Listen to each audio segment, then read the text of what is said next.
Chapter 762. Tens of thousands of destructive palm imprints slammed down. The entire space seemed to be on the verge of collapse.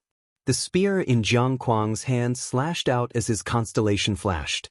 Behind Jiang Kuang, an incomparably gigantic spear manifested, surrounded by a pitch-black qi of destruction. Kill! Jiang Kuang roared. Being suppressed by Qin Wentian's unceasing attacks, Jiang Kuang's anger had long been ignited. At this moment, the terrifying spear in his hands spun madly as the black hairs shot out, directly smashing into the millions of palm imprints. The heavens and earth trembled as rumbling sounds echoed unceasingly, only to see Jiang Kuang stepping out as his palms blasted out explosively. A gigantic spear over tens of meters in length shot through the air, aiming for Qin Wentian's true body. Qin Wentian's physique grew incomparably terrifying. Runic light shone resplendently, circulating around his body. His physique was gigantic, akin to a fiend god. His constellation appeared, suppressing all other constellations. Behind Qin Wentian, a giant shining with resplendent runic light appeared, capable of trampling the heavens and earth, suppressing the ancient eras. It shone brilliantly in tandem with Qin Wentian's true body. Countless terrifying suppressive bodies slammed downwards. Qin Wentian stomped on the air, causing a rumbling sound to echo out as the entire space trembled. The black hairs rushed over, yet they were actually trampled by a single stomp. Their frenzied howls of rage finally echoed out with a deafening rumble as they were crushed into dust. "You want the limit? Let me show you." Qin Wentian coldly spoke. White light flashed from his body, intertwining with the light circulating around him. At this instant, Qin Wentian seemed to be bathed in divine light, capable of connecting the heavens and earth. "Suppress!" Qin Wentian roared. The suppressive might of the fiend god heavenly suppression art erupted forth, shattering the countless spears and causing the entire space to solidify. At this moment, the energy circulating around Qin Wentian had the power to destroy everything. "Young master, be careful." An Immortal Foundation expert warned Jiang Kuang when he sensed the might. This attack was already extremely powerful. They could sense that it had already reached the limits of Jiang Kuang's combat prowess. This young man at the second level of celestial phenomenon truly had terrifying combat prowess. Jiang Kuang's palms trembled as a not very long ferocious spear appeared in his hands. He casually pierced through the air, causing a destructive current to sweep forth as a black-colored qi of annihilation circulated in the air. Qin Wentian retreated explosively. His tyrannical attack was completely disintegrated by a single stab from Jiang Kuang. Immortal weapon. Qin Wentian retreated into the air, staring at the ferocious spear in Jiang Kuang's hands. His eyes gleamed with an unexcelled sharpness as he stared at Jiang Kuang. "So this is the extent of your cultivation base at the 5th level of celestial phenomenon. Regardless of combat prowess or weaponsmithing, I, Qin, am superior to you. I, Qin, originally have no grudge with the Jiang clan and I don't wish to stir up more trouble. If you release him now, I, Qin, will let this matter rest. I, Qin, will no longer pursue this matter." Qin Wentian's voice was as domineering as ever. It wasn't that he was extremely confident, but rather, it was because he deeply understood a logic. In the immortal realms, if he appeared to be weak and had no confidence, let alone fighting against Jiang Kuang, he wouldn't even be able to walk to Jiang Kuang's side. Only by bringing out an air of arrogance that belonged to you would you be able to gain the respect of others. Naturally, the prerequisite was that you must have sufficient strength to match the domineering aura you displayed. If not, how would you be able to shock the experts at the banquet? And as expected, after personally witnessing Qin Wentian's combat prowess, the people of the Jiang clan regarded Qin Wentian with even more respect. With such combat prowess, if someone said that he wasn't a genius from a major power, they wouldn't believe it. Looking at the age of this person, he shouldn't be too old. He should be below 40 years of age. Jiang Kuang inclined his head. He similarly stared at Qin Wentian. In a battle of 3 levels, he was actually at a disadvantage. This wasn't something glorious at all. "Your combat prowess isn't bad, but if it's merely this, I still don't wish to hand her over." Jiang Kuang stared at Qin Wentian. Today, he definitely wanted Qin Wenyan to reveal his origins. If he didn't, he can forget about bringing the woman away. Jiang Kuang didn't care about Qin Wenyan's strength. The Jiang clan wasn't merely powerful in the Cloud Prefecture. Right now, they still maintained a very good relationship with many major powers. Even if Qin Wenyan really came from a power that even the Jiang clan couldn't afford to antagonize, those major powers wouldn't act against them for such a minor matter. In addition, if Qin Wenyan really had such capabilities, he would have already said it. Why was there a need for him to act like this? In fact, Jiang Kuang even thought that maybe the power Qin Wenyan was from was weaker than his Jiang clan. Hence, he didn't dare to speak. And precisely because of this, he definitely had to force Qin Wenyan to speak. If not, Qin Wenyan wouldn't be able to bring the woman away. Are you sure you want to do this? Qin Wenyan coldly asked. His cold eyes stared at Jiang Kuang, containing a coldness that would cause the hearts of others to tremble. Yes. Jiang Kuang nodded. Fine. Qin Wenyan spat out a word. Right now, he was exceptionally calm. A bright light flashed as Qin Wenyan stepped towards Qin Qin. Wanting to snatch the woman away directly? Jiang Kuang's eyes flashed with mockery. The ferocious spear in his hand stabbed out once more as boundless destructive qi frenziedly gushed towards Qin Wenyan. It was as though this entire space was about to be destroyed. Qin Wenyan stepped on the immortal shuttle, arcing through the air in a beautiful arc as fast as lightning. A third eye appeared in the center of his brows, directly piercing through Jiang Kuang's vision. Instantly, a terrifying constellation appeared in Jiang Kuang's sea of consciousness as a terrifying golden body bore down on him. At this instant, his mind violently shuddered. The demon sword slashed through the air, piercing towards Jiang Kuang with the speed of lightning. The humming demon sword instantly erupted forth with a fearsome killing intent. You dare! The Immortal Foundation experts in the surroundings roared when they saw Qin Wenyan actually daring to unleash killing intent. Even before they arrived, their immortal might had already descended. However, at this moment, Qin Wenyan directly slammed his palm onto his body. At this instant, a true immortal might circulated around him, as though he was clad in a layer of immortal armor. Even when Jiang Kuang's ferocious spear pierced into his body, he didn't move at all. Stepping on the immortal shuttle, he directly dashed towards Jiang Kuang. Impudent! An Immortal Foundation expert from the Jiang clan blasted out a terrifying finger attack, blasting onto Qin Wenyan. However, the immortal armor on Qin Wenyan's body emitted a crisp cracking sound, as though it was about to shatter. Yet, it wasn't completely destroyed. The immortal armor directly blocked this attack for him as he continued flying towards Jiang Kuang. The speed of the immortal shuttle was too fast, so fast that in the blink of an eye, he already appeared before Jiang Kuang. Jiang Kuang's countenance drastically changed when he saw that his attack was useless against Qin Wenyan. At this moment of life and death, he didn't even have the time to take out any other treasures. Everything happened too quickly. Puchi! How sharp was the demon sword? When it pierced into Jiang Kuang's body, it was like slicing through tofu, directly penetrating into his body, instantly destroying his life force. No! Jiang Kuang's countenance was filled with terror as he screamed in a frenzy. The people at the banquet all stood up abruptly. At this instant, they only felt a chill running through their bodies as they shivered. At this instant, they truly felt extremely cold. Today was the day the City Lord Manor held a welcoming banquet for the Jiang clan. As the leader of the Jiang clan, Jiang Kuang was actually going to be killed in the banquet? All of you, stay your hands. A cold voice swept through the air. Qin Wenyan's sword was already pressed against Jiang Kuang's heart. The runic armor on his body was already completely shattered, and he was already surrounded by the experts of the Jiang clan. These people all erupted forth with fearsome might as their hair fluttered in the wind. Their eyes were incomparably cold as they stared at Qin Wenyan.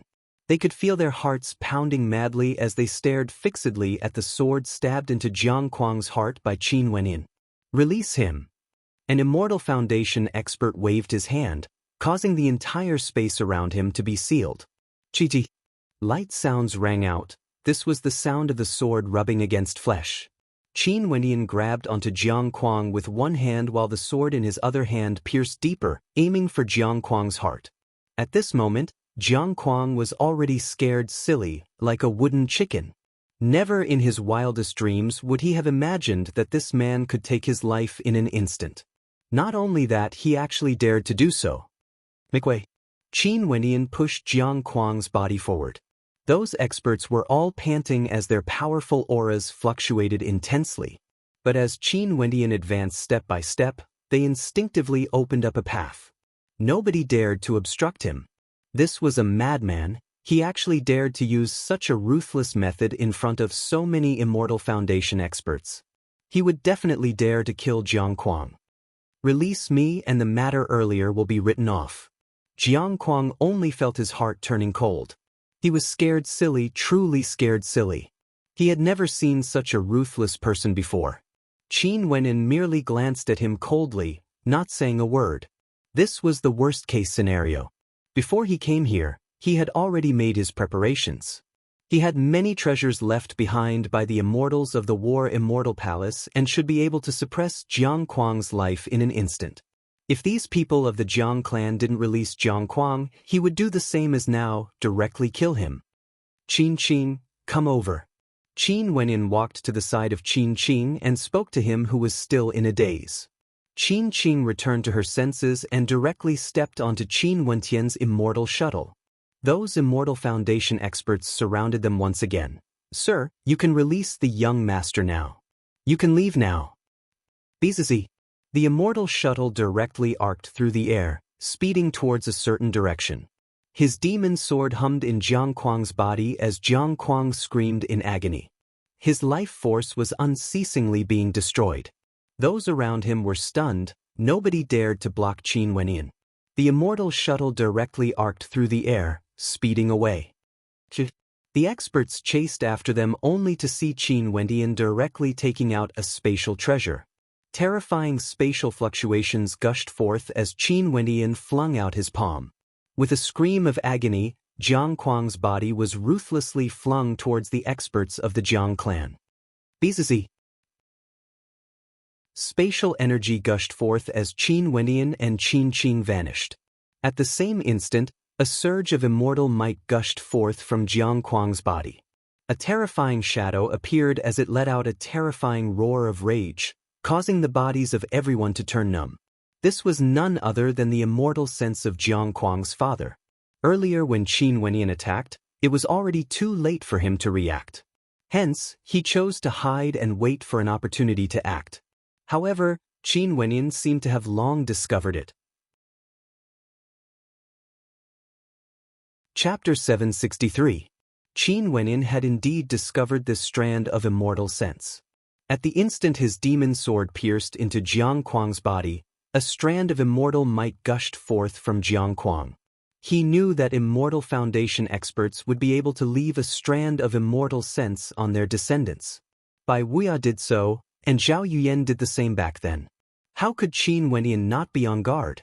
Hence, he decisively left Jiang Kuang behind while he left directly. Jiang Kuang. That strand of immortal sense hugged Jiang Kuang's body. Right now, Jiang Kuang's life force was almost completely severed. His internal organs had all suffered a destructive blow, and even his heart was almost destroyed. The last strike from Qin Wenyan was aimed at taking his life. Qin Wenyan was decisive and ruthless, showing no mercy at all. However, Jiang Kuang didn't die yet. He still had a strand of life force left in him. It was none other than the strand of immortal sense from his father that protected his heart, preventing it from being extinguished. But even so, Jiang Kuang was destined to be a cripple if he didn't die. There was no way for him to recover. This sudden scene truly shocked everyone. Even Xie Yu felt his entire body turning cold as he perspired profusely. Too decisive and ruthless. Jiang Kuang completely held the advantage, and there was even an Immortal Foundation expert beside him. They all thought that as long as Jiang Kuang didn't relent, Qin Wenyan wouldn't be able to bring Jiang Kuang away. In fact, even Qin Wenyan himself wouldn't be able to leave this place. However, everyone underestimated the trump cards Qin Wenyan had, as well as his decisiveness and ruthlessness. For the sake of a woman, he really killed Jiang Kuang of the Jiang clan. At that critical moment, his sword pierced into Jiang Kuang's body. With just a single thought, he could take Jiang Kuang's life. Who would dare to obstruct him? Even the strand of immortal sense from Jiang Kuang's father didn't dare to appear on Jiang Kuang's body. The moment it appeared, Jiang Kuang would die without a doubt. And it was precisely this kind of madness that gave Qin Wenyin a glimmer of hope, allowing him to bring Jiang Kuang away. He simply doesn't want his life. Han Luo, who was in the governor's manor, felt his heart trembling. This was too crazy. Earlier, if Qin Wenyin made the slightest mistake, his life would most probably end here. For the sake of a woman, was it worth it to take such a risk? There weren't many people like Qin Wenyin. With his cultivation base at the second level of celestial phenomenon, he forcefully fought against Jiang Kuang, who was at the fifth level of celestial phenomenon. Not only that, Jiang Kuang was the first to take out an immortal ranked weapon. As for Zhao Yuyan, when she stared at the dying Jiang Kuang, her entire body trembled as her countenance turned pale. It was him again, destroying her hope. How could he dare to directly kill Jiang Kuang? How could he be so audacious? If he's alive, I want to see him. If he's dead, I want to see his corpse. The strand of immortal sense from Jiang Kuang's father icily spoke, causing Bu Yinyu, who was still in a dumbfounded state, to come back to her senses. She immediately commanded, "Search the entire city." A terrifying gleam of sharpness flickered in the eyes of the supreme elder of the Golden Armor sect. What a crazy fellow! His heart was filled with bewilderment. That fellow clearly had an extremely terrifying character behind his back. Why would he take the risk to kill Jiang Kuang? Could it be that the sect elders of this young man didn't like juniors to rely on their own prestige? Maybe this was the only explanation. As expected of a disciple nurtured by a supreme expert, Qin Wenyin was only at the second level of celestial phenomenon, yet his methods already caused him to feel admiration. If he was in Qin Wentian's position, he would definitely not dare to do this. This was the consensus of everyone here. No one would dare to imagine that Qin Wenyin would actually do this. Qin Wenyin did this because he had no other choice. He had to save Qin no matter what. Hence, he came to the City Lord Manor in such a domineering manner, creating a false impression, causing the Jiang clan to release Qin out of fear. To the Jiang clan and Jiang Kuang, Qin was insignificant. Releasing her wouldn't affect them at all. As long as Jiang Kuang released her, he would leave immediately. But since Jiang Kuang refused to release her, he could only act himself. And given his strength, in the City Lord Manor where experts were as common as the clouds, he would definitely die if he fought head-on. Hence, he grabbed hold of an opportunity and killed Jiang Kuang before bringing Qin away. Naturally, to do all this, he still couldn't do without the spoils of war he plundered from the experts from the War Immortal Palace back in the particle world. For example, that defensive treasure was an immortal ranked treasure that could only be activated once and was exceedingly valuable. In order to save Qin, he had no choice but to use it. The long-distance teleportation treasure was an exquisite scroll that could teleport a distance of tens of thousands of miles. Qin Wenyin and Qin directly appeared in another location in the worry-free city. Intense spatial fluctuations ravaged the area, causing Qin's footsteps to be unstable. Qin Wenyin grabbed hold of her and soared into the clouds, not daring to stay for even a moment longer. Even a distance of tens of thousands of miles wasn't considered much to Immortal Foundation experts. They had to leave the worry-free city in the shortest time possible. The Immortal Shuttle was a speed-type immortal ranked weapon. It was as fast as lightning. Qin was pulled along by Qin Wenyin. Her beautiful eyes stared at Qin Wenyin as warmth filled her heart. However, she didn't say any words of gratitude. She would never have imagined that Qin Wenyin would actually do such a crazy thing for her. Big brother Qin, Grandpa and Qin Feng. Qin spoke in a low voice. Don't worry, before we headed to the City Lord Manor, I already told them to leave. The Qin clan has also dispersed. Qin Wenyin replied. Since he was already heading to the City Lord Manor, there was no need for him to leave behind any worries. When Qin heard Qin Wentian's words, she completely set her heart at ease. In the air, The immortal shuttle was as fast as lightning, directly leaving the worry-free city as it sped towards the horizons. Since he killed Jiang Kuang of the Jiang clan, he had to stay as far away as possible. Even the area of tens of thousands of miles outside the worry-free city wasn't safe. The immortal realms were boundlessly vast. It wouldn't be so easy for the Jiang clan to find him. Jiang Kuang's death caused a huge wave of commotion in the worry-free city.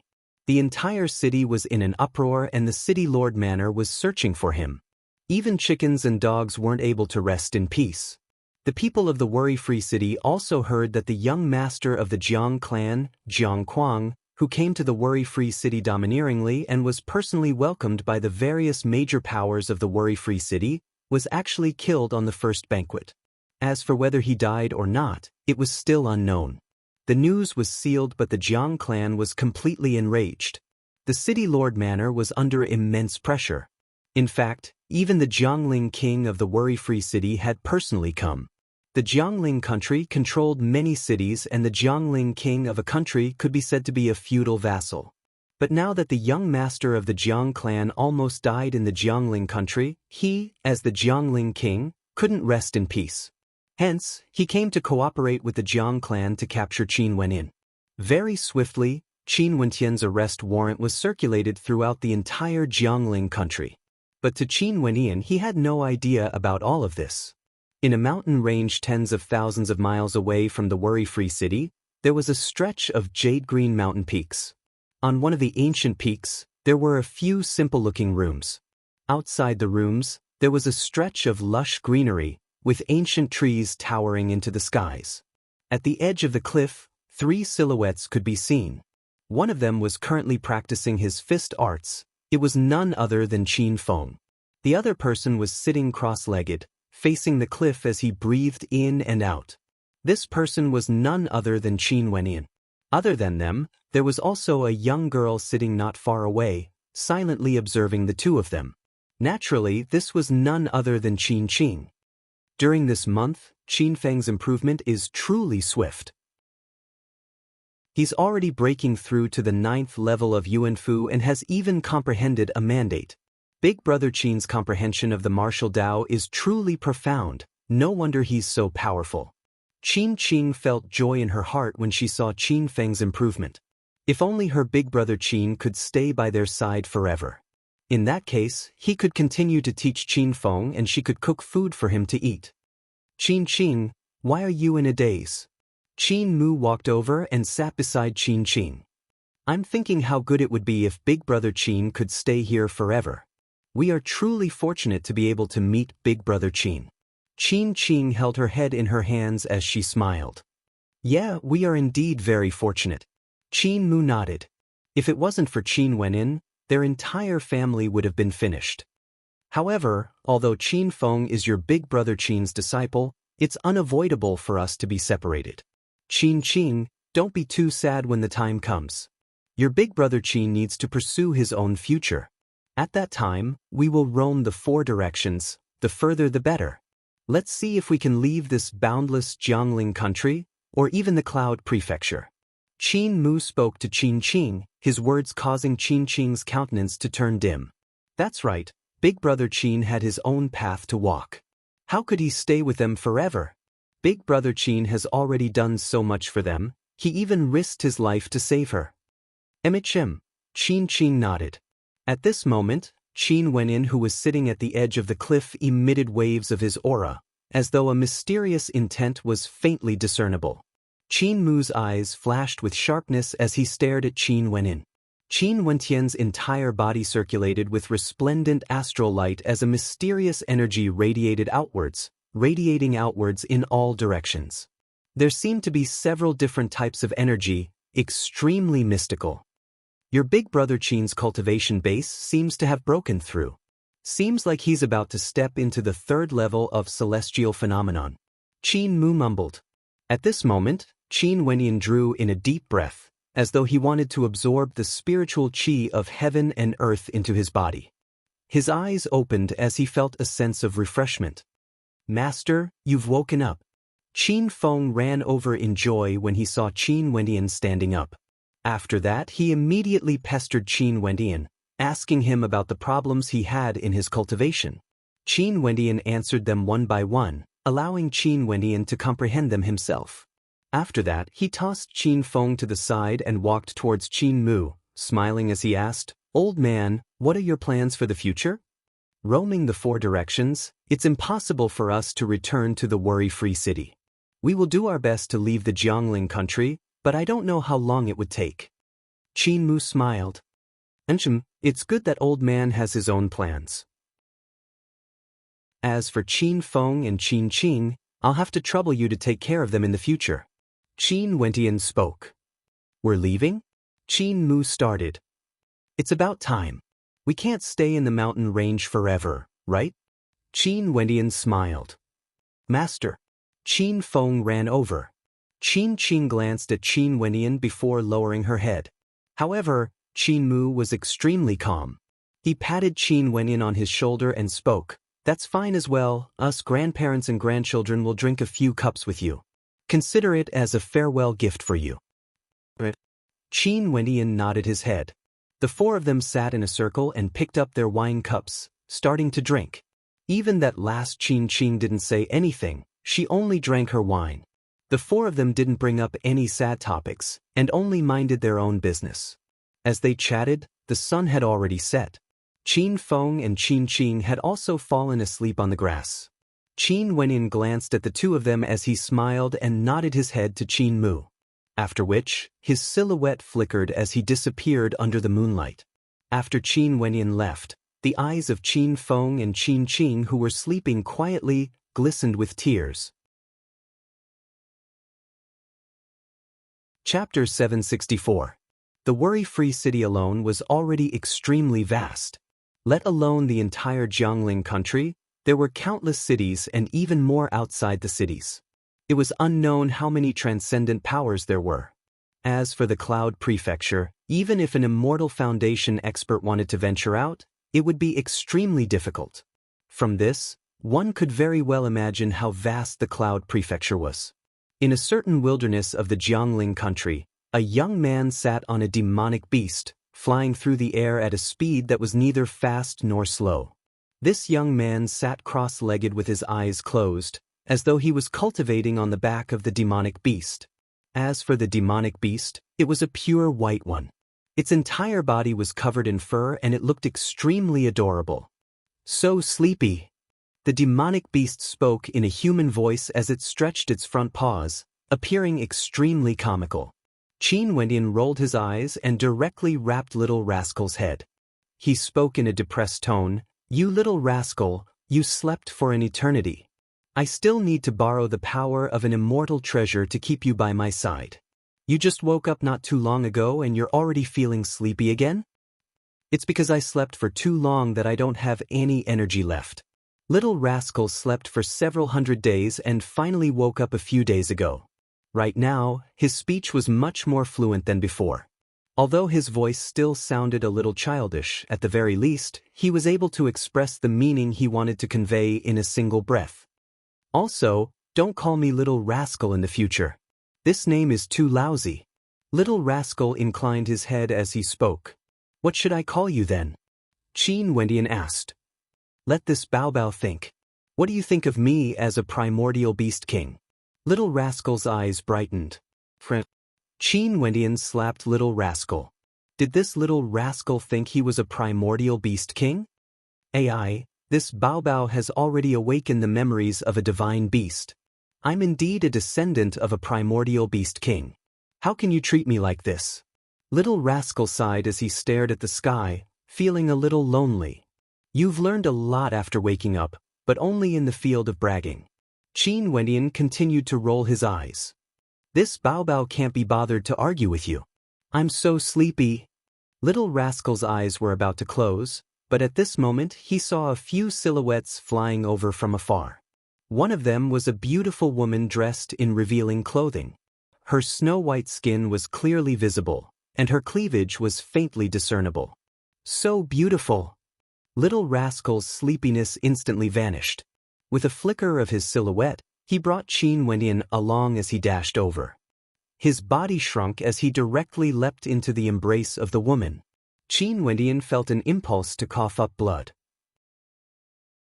He directly halted his movements, only to see Little Rascal transforming into a beam of white light as it dashed into the bosom of the woman.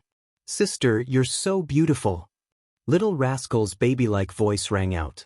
Just when the woman wanted to be angry, she instantly calmed down when she heard Little Rascal's voice. A smile appeared on her face as she hugged Little Rascal. What an adorable little demonic beast. Of course, this Bao Bao is a one-of-a-kind demonic beast under the heavens. Little Rascal's claws started to get naughty, causing black lines to appear on Qin Wendian's face as he watched from the side. What a sin, especially when the few young men beside the woman shot dagger-like cold gazes at him. Qin Wendian didn't know whether to laugh or cry. In the future, he would definitely be tricked to death by Little Rascal. Ever since he woke up, Little Rascal had become more and more perverted. Imichem? At this moment, one of the young men stared at Qin Wendian as his gaze changed. After which, a bright light flashed in his eyes as he smiled at Qin Wendian. "Sir, where are you from? Where are you planning to go?" "I'm just a wanderer, I have no destination." Qin Wendian laughed carefreely. His eyes flickered with a hint of a smile, but his heart trembled slightly.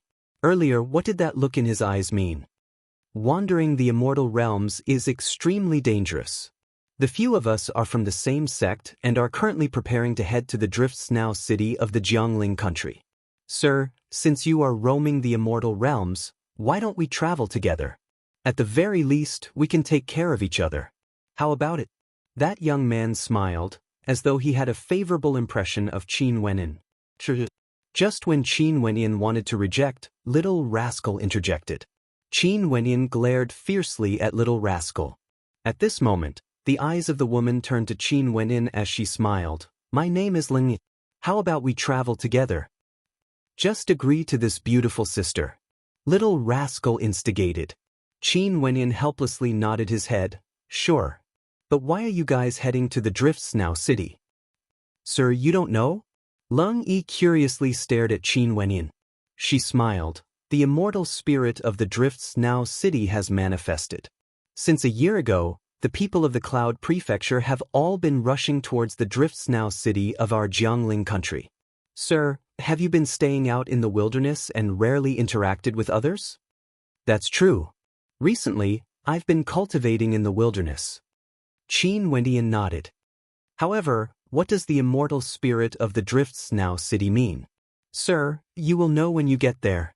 This is a major event in the Cloud Prefecture, especially to the Grandmasters of the Cloud Prefecture. Back then, the sacred ground of the Cloud Prefecture, the Jiang clan, sent the group of people to the Drifts Now city to scout ahead. However, something unexpected happened when they passed by the worry-free city. I wonder if Sir has heard of this?" Lung Yi smiled at Qin Wendian. Qin Wendian's heart trembled. He didn't expect that the people of the Jiang clan would pass by the worry-free city because they wanted to go to the Drifts Now city. However, since the Jiang clan wanted to go to the Drifts Now city, it would be dangerous for them to stay there. "No, I don't know much about this." Qin Wendian shook his head. "Okay then, let's travel together then." Lung Yi smiled. Qin Wendian glanced at Little Rascal before nodding his head. "Sure. I haven't asked for Sir's name yet." Lung Yi had a radiant smile on her face as she stepped out, arriving at Qin Wendian's side. Momentarily, a fragrant fragrance drifted over, causing Qin Wendian's eyes to flash with a strange light as he indifferently stated, "Tianwen. So it's Brother Tianwen. The journey to the Drifts Now city is extremely far. Being able to be acquainted with Brother Tianwen can be considered fate. Let's set off now." Lung Yi smiled as she took a step forward. Momentarily, the young men beside her exchanged glances before they too followed her. Qin Wendian's countenance didn't change at all as he strolled through the air. The worry-free city could be considered as a remote city in the Jiangling country. As for the Drifts Now city, it was one of the 3 largest cities in the Jiangling country. It was located in the heart of the Jiangling country and had many experts there. Just this journey alone took Qin Wendian and his group several days to complete. Now that they were a few thousand miles away, they could faintly see the majestic city that resembled a floating city in the sky. At this moment, Qin Wenyan was standing a few thousand miles away from the city. This place was already a place where many people resided and was like a city of its own. But this small city outside the Drifts Now city might be able to be considered a city if it existed alone. But when placed at the periphery of the Drifts Now city, it was like a tiled roof house compared to a luxurious mansion. It was so insignificant. From afar, there was a towering city so tall that it pierced through the skies. The entire city was like this. The city walls were over 10,000 meters tall, and on top of the city walls, there were 18 divine weapons embedded into them. The sharpness of these weapons could shake the heavens and earth, terrifying to the extreme. The worry-free city is just a remote city in the Jiangling country, yet it's already so vast, having several major immortal-ranked powers. The worry-free city is just a small city in the Jiangling country. This Drifts Now city is one of the 3 largest cities in the Jiangling country and can be considered as the capital city. Its prosperity and strength is probably 10 times or even 100 times greater compared to the worry-free city. Just the size of this city alone was already comparable to an ordinary particle world. It was a true major city. Brother Tianwen, we will be arriving soon. Leng Yi, who was at the side, walked up and stood beside Qin Wenyan. She stared at the crowds of people in the air and on the ground as she smiled. Look, during this period of time, the number of people entering the Drifts Now city is countless. Even some of the major powers of the Cloud Prefecture are here. Does the legend of the Drifts Now city really exist? Qin Wenyan mumbled. During these days, he gradually learned of the rumors regarding the Drifts Now city. That was an ancient legend, and right now, the legend seemed to be on the verge of becoming a reality. This was why it attracted experts from all over the Cloud Prefecture, including the sacred ground of the Cloud Prefecture, the Jiang clan. Being able to cause such a commotion, how could it be fake? The experts of the Cloud Prefecture are all extraordinary characters. Leng Yi smiled. Let's go, let's find an inn to enjoy some delicacies before we continue our journey into the Drifts Now city. How about it? Right. Qin Wenyan nodded his head. A white light flashed as Little Rascal leaped onto his shoulder. It stared at the city and spoke in a baby voice. This city is so tall, this Bao can sense an awakening energy. Are you for real? Leng Yi giggled as she stared at Little Rascal. This Bao's words are naturally true. Little Rascal was unconvinced. Okay, I believe you. Leng Yi nodded her head. However, she only saw that Qin Wenyan was still standing there unmoving.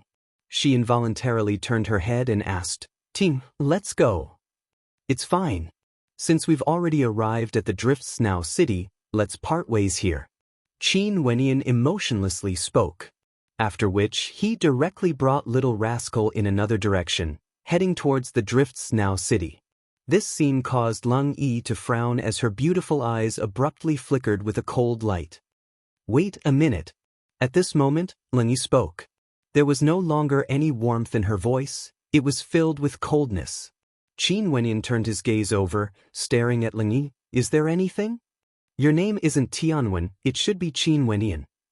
Leng Yi twisted her slender waist as she walked towards Qin Wenyan. The smile in her eyes flickered with a hint of teasing. How do you know my name? Qin Wenyan asked in a low voice. You're already wanted by the Jiangling country, how can I not know? Leng Yi laughed. After which, she glanced at Little Rascal. This little bastard even knows how to take advantage of this old lady. Do you think this old lady doesn't know? Little Rascal's eyes flickered. He stared at Leng Yi as he spoke. This Bao is so angry. This ugly woman is so hateful. Little bastard, do you think I should stew you into soup or braise you? Leng Yi giggled. Several silhouettes soared up into the air. These were none other than the young men who came together with Leng. At the same time, they also called for their companions, sealing off Qin Wenyan's escape route. Qin Wenyan swept his gaze over the surroundings.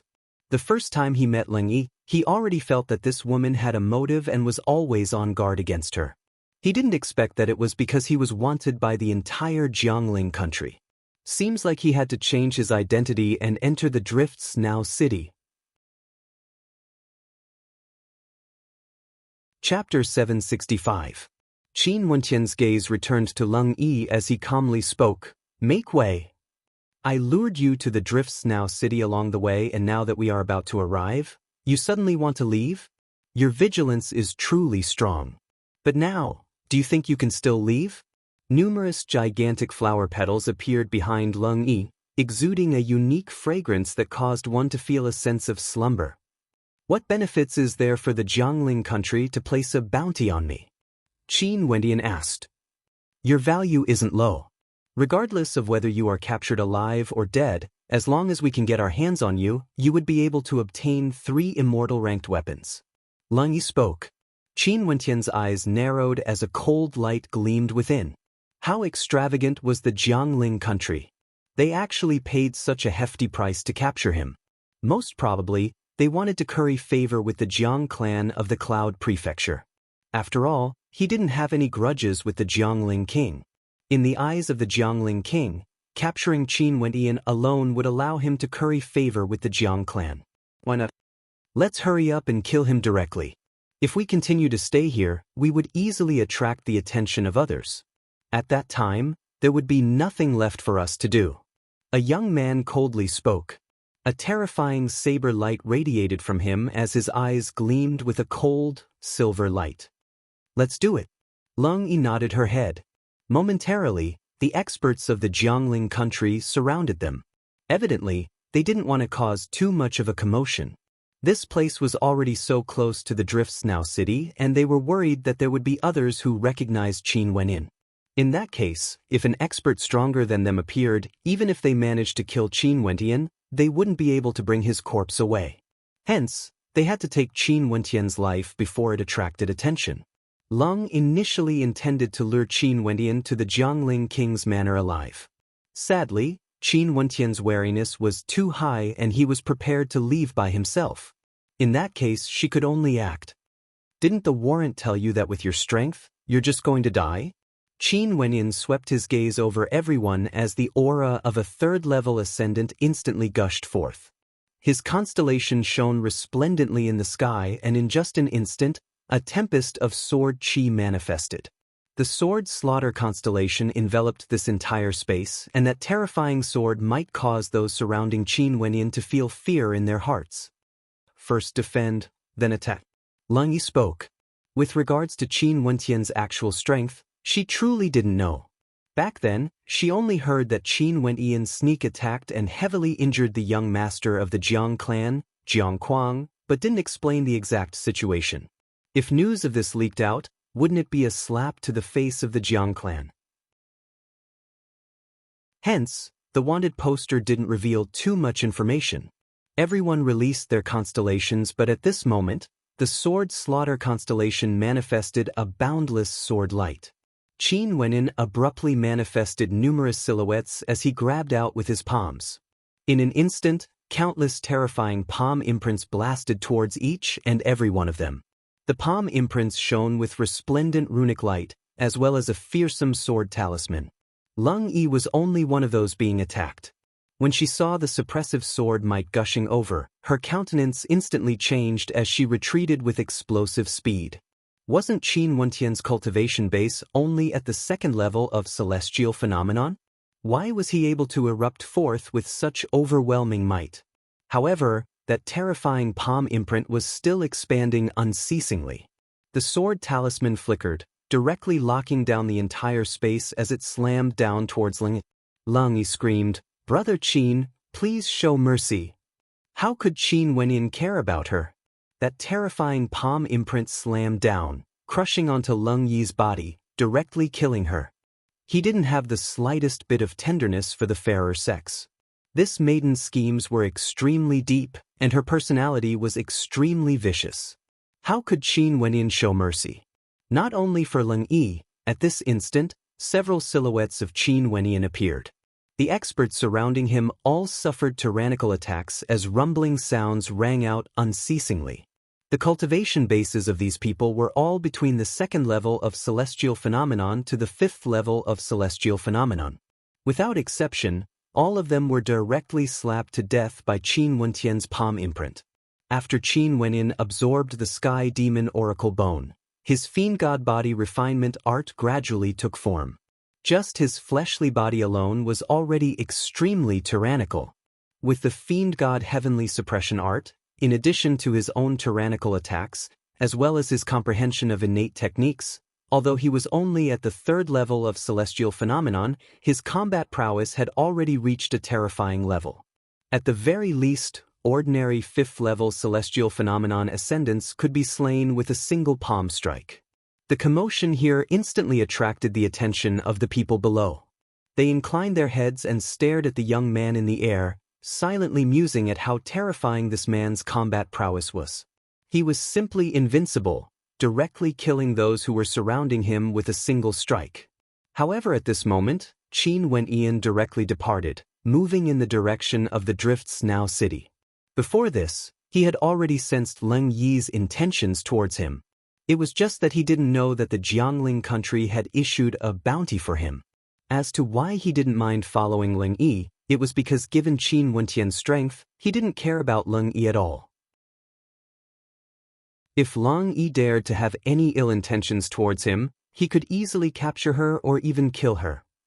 The Drifts Now city was one of the 3 main cities of the Jiangling country. Right now, it could only be ranked 2nd or 3rd because it was a weaponized city. Many years ago, this Drifts Now city was extremely famous. Its fame wasn't merely limited to the Jiangling country, it could even be said to be an entire prefecture. It was just that as time flowed by, the immortal spirits of the Drifts Now city fell silent, causing this city to gradually fade out of the vision of the Cloud Prefecture. But even so, it was still extremely prosperous and could be considered as one of the most prosperous cities in the Jiangling country. Qin Wenyan stood at the foot of the Drifts Now city, inclining his head as he stared at the towering city walls. It was as though this vast and boundlessly vast ancient city was constructed at an extremely high altitude. Standing at the foot of the city walls, the 10,000-meter-tall city walls seemed incomparably tiny. Each of the 18 divine weapons were incomparably gigantic. Saber, spear, sword, halberd, all of them were embedded into the walls, exuding a sense of majesty, exuding an aura of vicissitudes. The demon sword on Qin Wentian's back hummed softly as it trembled. Beams of sharpness bore down on Qin Wentian, or more accurately, onto the demon sword on Qin Wentian's back. This caused Qin Wentian's eyes to flash with a strange light as he stared at the 18 divine weapons. But an instant later, the demon sword fell silent once more, as though nothing had happened at all. However, the 18 divine weapons all radiated boundless light, shooting up into the skies. At this instant, at the city walls of the Drifts Now city, the light from the divine weapons could be seen everywhere, towering up into the heavens. Inside and outside the Drifts Now city, countless figures halted at the same time as they stared at the 18 divine weapons on the towering city walls. Their eyes gleamed with sharpness as they silently mused, the 18 divine weapons have a reaction again. Seems like the legend of the Drifts Now city isn't fake. Right now, the Drifts Now city is filled with experts. It's unknown how many experts of the Cloud Prefecture came here because of the legend. If everyone in this city were to become soldiers, how terrifying would that be? Someone mused. And at this moment, an insignificant young man with a demon sword on his back stepped onto the stairway leading to the Drifts Now city. After which, he entered through the wide open city gates. Qin Wenyan walked into the ancient city. He could instantly sense the simple and unadorned atmosphere of the city. The foundation of this city was much deeper compared to the worry-free city. Just by looking at the tall and sturdy buildings, he could tell that they were all constructed from unique materials. Most probably, even ordinary experts wouldn't be able to destroy them. After all, in such a large city, there would often be conflicts and battles. If the residents wanted to live in peace, they would naturally have to build their own residences to be extremely sturdy. Otherwise, they would have to rebuild their residences after being destroyed by the shockwaves of attacks. In a large city like the Drifts Now city, the residences of many experts were also constructed to the point where they were akin to divine weapons. Not only were they indestructible, they also had the ability to attack. They were all constructed by skilled weaponsmiths, and the stronger the person, the more stable their residences would be. Strolling on the streets of the Driftsnow city, there would occasionally be experts passing by. He could clearly sense that the people of this city were different from the people of the worry-free city. There were many people in the worry-free city who seemed lazy, but the experts of this city were all filled with vigor and vitality. In the air, a group of experts flew by. Among them, there were quite a few people who shone with resplendent immortal light, causing those who saw them to exclaim in shock, "Immortal light, these are Immortal Foundation experts." They seem to be experts from the War Immortal Palace. They have already sent their Immortal Foundation experts here. Someone at the side of the road spoke in a low voice, causing Qin Wentian's heart to tremble. Back then, the power the old sacred emperor of the royal sacred sect joined was none other than the War Immortal Palace. Qin Wentian didn't expect to meet them here in the Driftsnow city. However, the experts from the War Immortal Palace didn't recognize Qin Wentian. Even if they recognized him, the current Qin Wentian had already changed his appearance. It was impossible for them to recognize him. Qin Wentian continued to roam the city. Occasionally, he would see experts shrouded in immortal light. This indicated that they were all Immortal Foundation experts. Truly, experts are as common as the clouds. Also, I heard from the passers-by that there are many experts from major powers here. Qin Wentian entered the depths of the Driftsnow city. After walking for a long time, he found a quiet tea house beside a man-made mountain and sat down. Here, there were many people enjoying tea, and one of them had an Immortal Foundation halo around him. The people in the surroundings all had expressions of respect on their faces when they stared at him. Chapter 766. Qin Wentian also glanced at that Immortal Foundation expert, only to discover that the Immortal Foundation expert's gaze was on two young maidens at the table beside him. These two maidens were the maidservants of the young miss, and they were currently flipping through a book. The person on the first page is the one who killed Jiang Quang, Qin Wentian. The reward for capturing him is the highest, and right now, the Cloud Tower of the Jiangling country has already disseminated the wanted poster to every city. I'm afraid he will be captured soon. That young miss stared at the wanted poster as she spoke in a low voice. Qin Wentian started. After which, he extended his perception and instantly saw that the first page of the wanted poster had a portrait of him drawn on it. Not only that, the portrait was exactly the same as his. This book was issued by the Cloud Tower of the Cloud Prefecture and could be disseminated to every city in the Jiangling country in the shortest amount of time. Right now, the first page of the wanted poster was none other than the wanted poster for him, Qin Wentian. "Young miss, why do you care about this?" The maidservant beside her asked. "I've already heard of this matter in my clan. Back then, Jiang Quang refused to release his younger sister, and that was why this man killed Jiang Quang. Not only that, he did so under the eyes of so many experts of the Jiang clan, risking his life just to save his younger sister. He shouldn't have appeared on the wanted poster." The voice of that young miss was clear and melodious.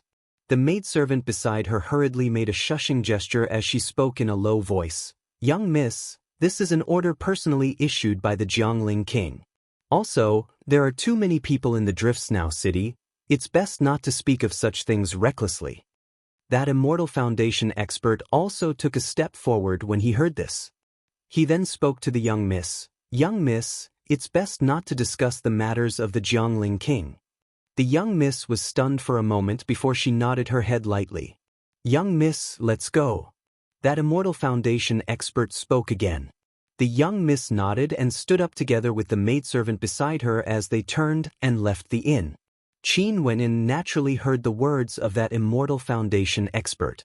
He didn't expect that there would actually be someone speaking up for him. Also, from their tone, that young miss seemed to be someone from the Jiangling king's manor. However, even the Jiangling king couldn't afford to antagonize the Jiang clan. Hence, the maidservant and the Immortal Foundation expert advised the young miss not to speak recklessly. Therefore, this young girl was most likely a young lady from the regional king's mansion. However, it was the regional king who had personally issued the order to arrest Qin Wentian. After taking a sip of tea, Qin Wentian smiled at the man beside him and asked, "Brother, where did you get the arrest warrant from? Next to him was a middle-aged man in a blue robe with an elegant temperament. Hearing Qin Wentian's question, he couldn't help but smile and say, "Of course it's from Yunlu." Yunlu? Qin Wenin had heard this name from the woman's conversation. Don't tell me you don't even know about Yunlu? The blue-robed middle-aged man stared at Qin Wenin in bewilderment. After which, he smiled. In the Cloud Prefecture, there's a Yunlu in every city of the Cloud Prefecture. They are the sacred ground of the Cloud Prefecture, the Yunlu Sage Sect.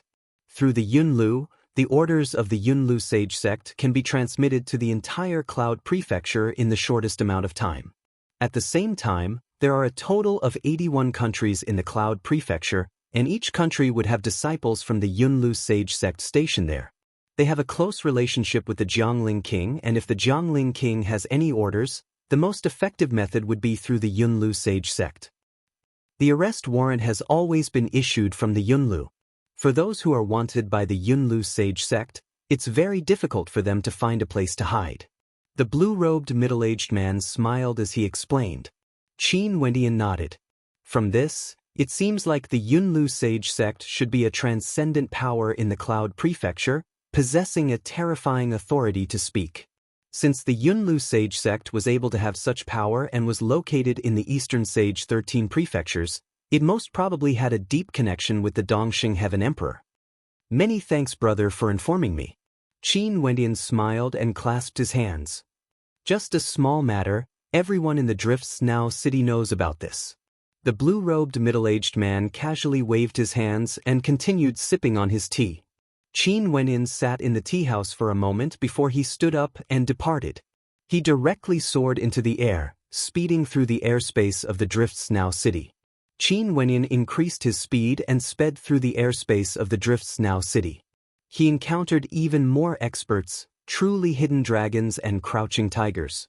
4 immortal Foundation characters, Qin Wentian had already seen hundreds of them, all of them shimmering with resplendent immortal light.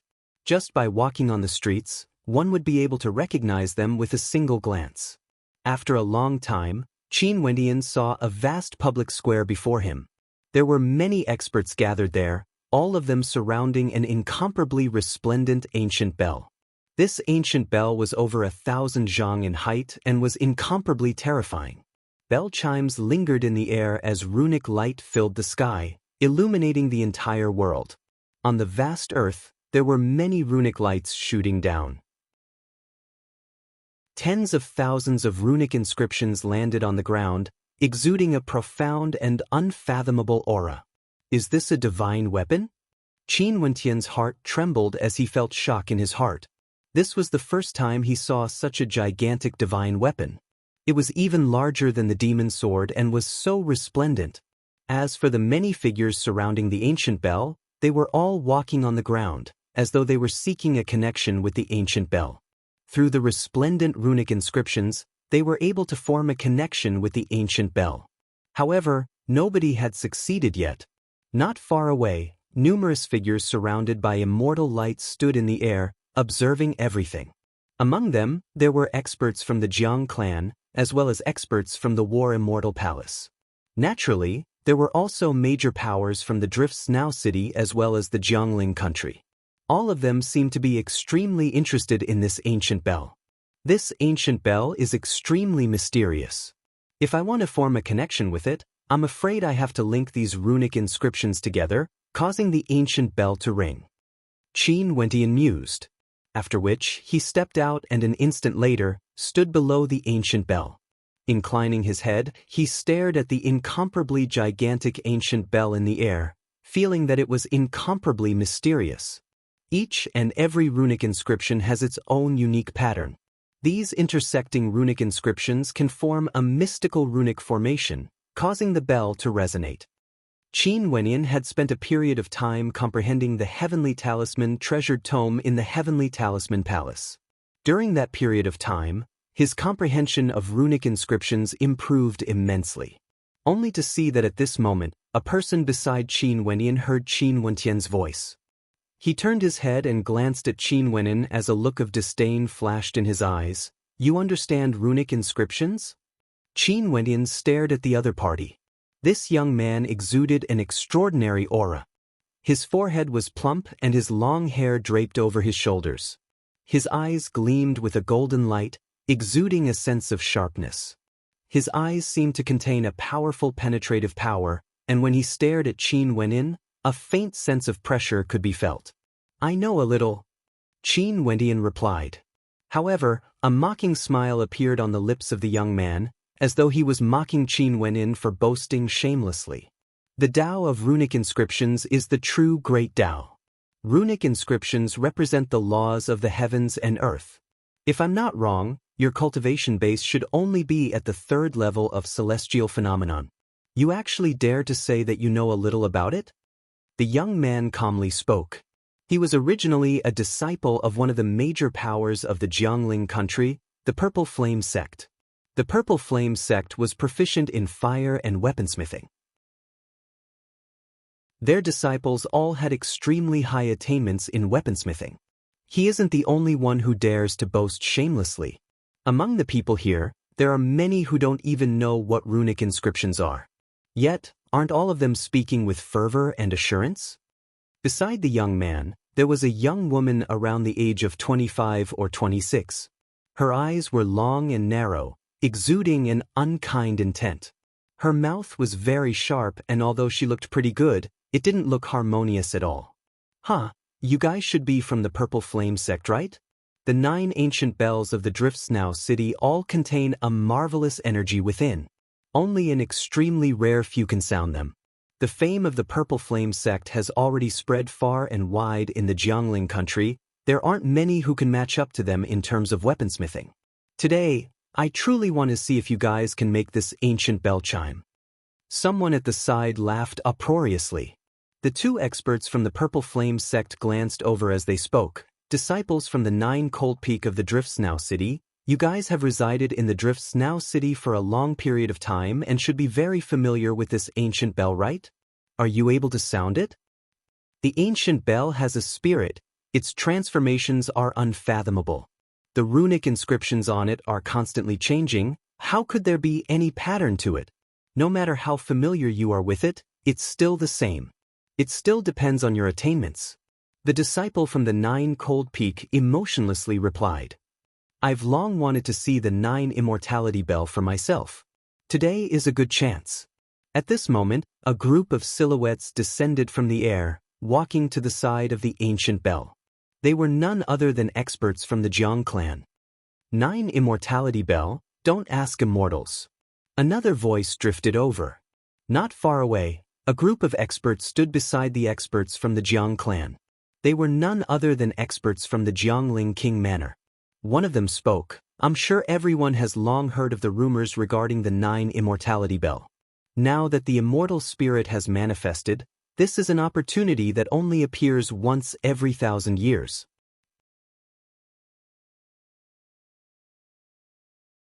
Chapter 767. The Driftsnow city had always been an extremely mysterious city. Its strength originated from a very long time ago. Once, the Driftsnow city was constructed by a supreme existence. He transformed the entire city into a divine weapon, and this city itself was a supremely powerful divine weapon that possessed unfathomable might. In fact, there were even rumors that the Driftsnow city had a weapon spirit. After the master of the Driftsnow city died, the Driftsnow city gradually fell into silence. Until many years later, the weapon spirit would only manifest itself occasionally. Most of the time, it remained silent. But every time it manifested, it would be the period when the Driftsnow city summoned its master. The 9 Immortality Bells were the protectors of the Driftsnow city. From ancient times until now, they had always been located within the Driftsnow city and had an incomparably long history. Every time the weapon spirit manifested itself, it would be a sign of the 9 Immortality Bells appearing. The 9 Immortality Bells were originally 9 divine weapons. There were also people who said that it was a complete divine weapon that was divided into 9 parts, becoming a type of test for the Driftsnow city. As long as one could communicate with the 9 Immortality Bells, they would have a chance to unravel the secrets of the Driftsnow city. Hence, Every time the 9 immortality bells of the Drifts Now city appeared, experts from all over the Cloud Prefecture would gather here. This was especially so for those powerful weaponsmiths. It was said that only weaponsmiths could truly communicate with the 9 immortality bells and obtain its recognition. But even after countless years, no one had truly unraveled the secrets of the Drifts Now city. However, the crowd had never given up. They continued to try, and in the process of every attempt, there would always be someone who gained a deep comprehension when communicating with the 9 immortality bells, becoming a Grandmaster-level character. The 9 immortality bells. Don't ask immortals. The 9 immortality bells wouldn't react to Immortal Foundation experts. Only those below the Immortal Foundation realm would have a chance to communicate with the 9 immortality bells. Naturally, a long time ago, there was another line behind this sentence. It was the 9 immortality bells, the path of immortal ascension, becoming an immortal in a single step. No one knew the exact meaning of this line. Nobody had ever unraveled the secrets of the 9 immortality bells before. Hence, no one knew the exact meaning behind this line. But generation after generation, all of them worked hard. More and more people gathered here.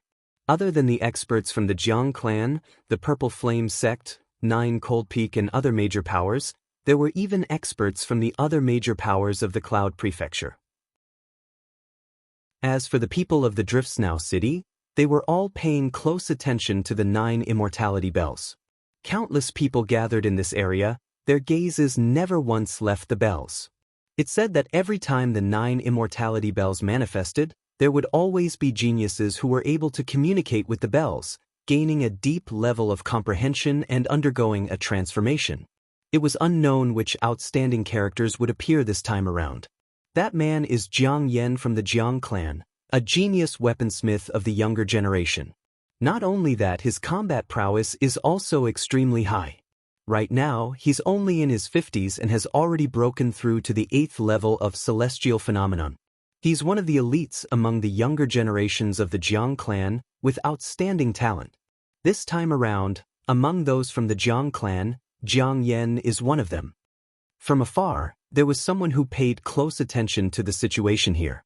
This Jiang Yen is from the Jiang clan, a weaponsmithing genius of the younger generation. Not only that, his combat prowess is also extremely high. He's only in his 50s, but his cultivation base is already at the 8th level of celestial phenomenon. He's one of the elites among the younger generation of the Jiang clan with outstanding talent. This Jiang Yen is so powerful.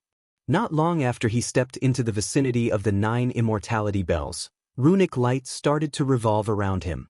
He seems to be forming a connection with several runic inscriptions, wanting to form a resonance with the 9 immortality bells. The eyes of the spectators flickered as they stared at Jiang Yen. Other than Jiang Yen, the disciples from the 9 Frost Peak and the Purple Flame sect were all attempting as well. This included the young man from the Purple Flame sect and the unkind young woman who looked at Qin Wenyan with disdain. Qin Wenyan didn't bother about the disdain of the other party. He stood below the ancient bell, basking in the boundless runic light as he quietly comprehended. To him, each and every rune wasn't something hard to decipher. The difficult part was how to use these runes to communicate with the 9 immortality bells. Most probably, he wouldn't be able to do it if he simply tried to decipher them. Runes are the source of energy, able to draw upon the law energy of heaven and earth. As long as I can find the law energy of these runes, I would be able to communicate with the 9 immortality bells. Qin Wenyan silently mused. He actually walked to the side of the 9 immortality bells and sat down, closing his eyes as he quietly contemplated. In the surroundings, boundless runic light flashed, boundless like the sea, unfathomably deep. It was as though he had no idea where to start. And just like that, he sat there for several days. The 9 immortality bells had existed for countless years in the Drifts Now city, and there had never been anyone who could unravel the profoundness within. How could it be so easy to communicate with one of the ancient bells? During these few days, the number of experts gathering around the 9 immortality bells grew more and more. The number of geniuses attempting to communicate with the 9 immortality bells also increased.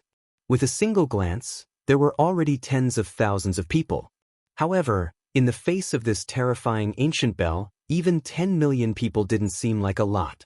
Back then in the tea house Qin Wendian met, the young miss had also arrived. She stood at the side, her beautiful eyes flickering as her gaze landed on a young man slightly older than her. Crown Prince's attainments in the Tao of Divine Inscriptions are extremely high. I wonder if there's a chance for him to communicate with the 9 immortality bells. An Immortal Foundation expert beside her spoke as he stared at the young man. So it turned out that this young man was none other than the Crown Prince of the Jiangling King Manor, Pei Xiao. As for this young miss, she was none other than a daughter of the Jiangling King Manor named Pei Yu. The two of them were cousins, with Pei Xiao being slightly older. He should be able to do it, but I don't know to what extent. Pei Yu spoke in a low voice. And at this moment, the countless runes ahead converged into a river of runic light, slamming into the gigantic 9 immortality bells. A moment later, a light chime rang out from the 9 immortality bells, but there wasn't much of a reaction. It's Jiang Yan, as expected of someone from the Jiang clan. He managed to cause the 9 immortality bells to chime so quickly. He should have a chance to communicate with it. Direct attack? Qin Wendian mumbled. With an intention of his will, numerous runic lights flickered, but they seemed to be hidden within the boundless runic light. They didn't take form, but they continued squirming unceasingly, containing a tyrannical might within. However, when this surge of energy neared the 9 immortality bells, it halted. With an intention of his will, all the fluctuations dissipated into nothingness. If it's just an attack, I can easily use multiple types of energy to attack the 9 immortality bells. But if it's just an attack, it's basically impossible for it to shake the 9 immortality bells. Could it be that I only need to cause the 9 immortality bells to chime, and from there, find a connection point? Qin Wendian mused silently.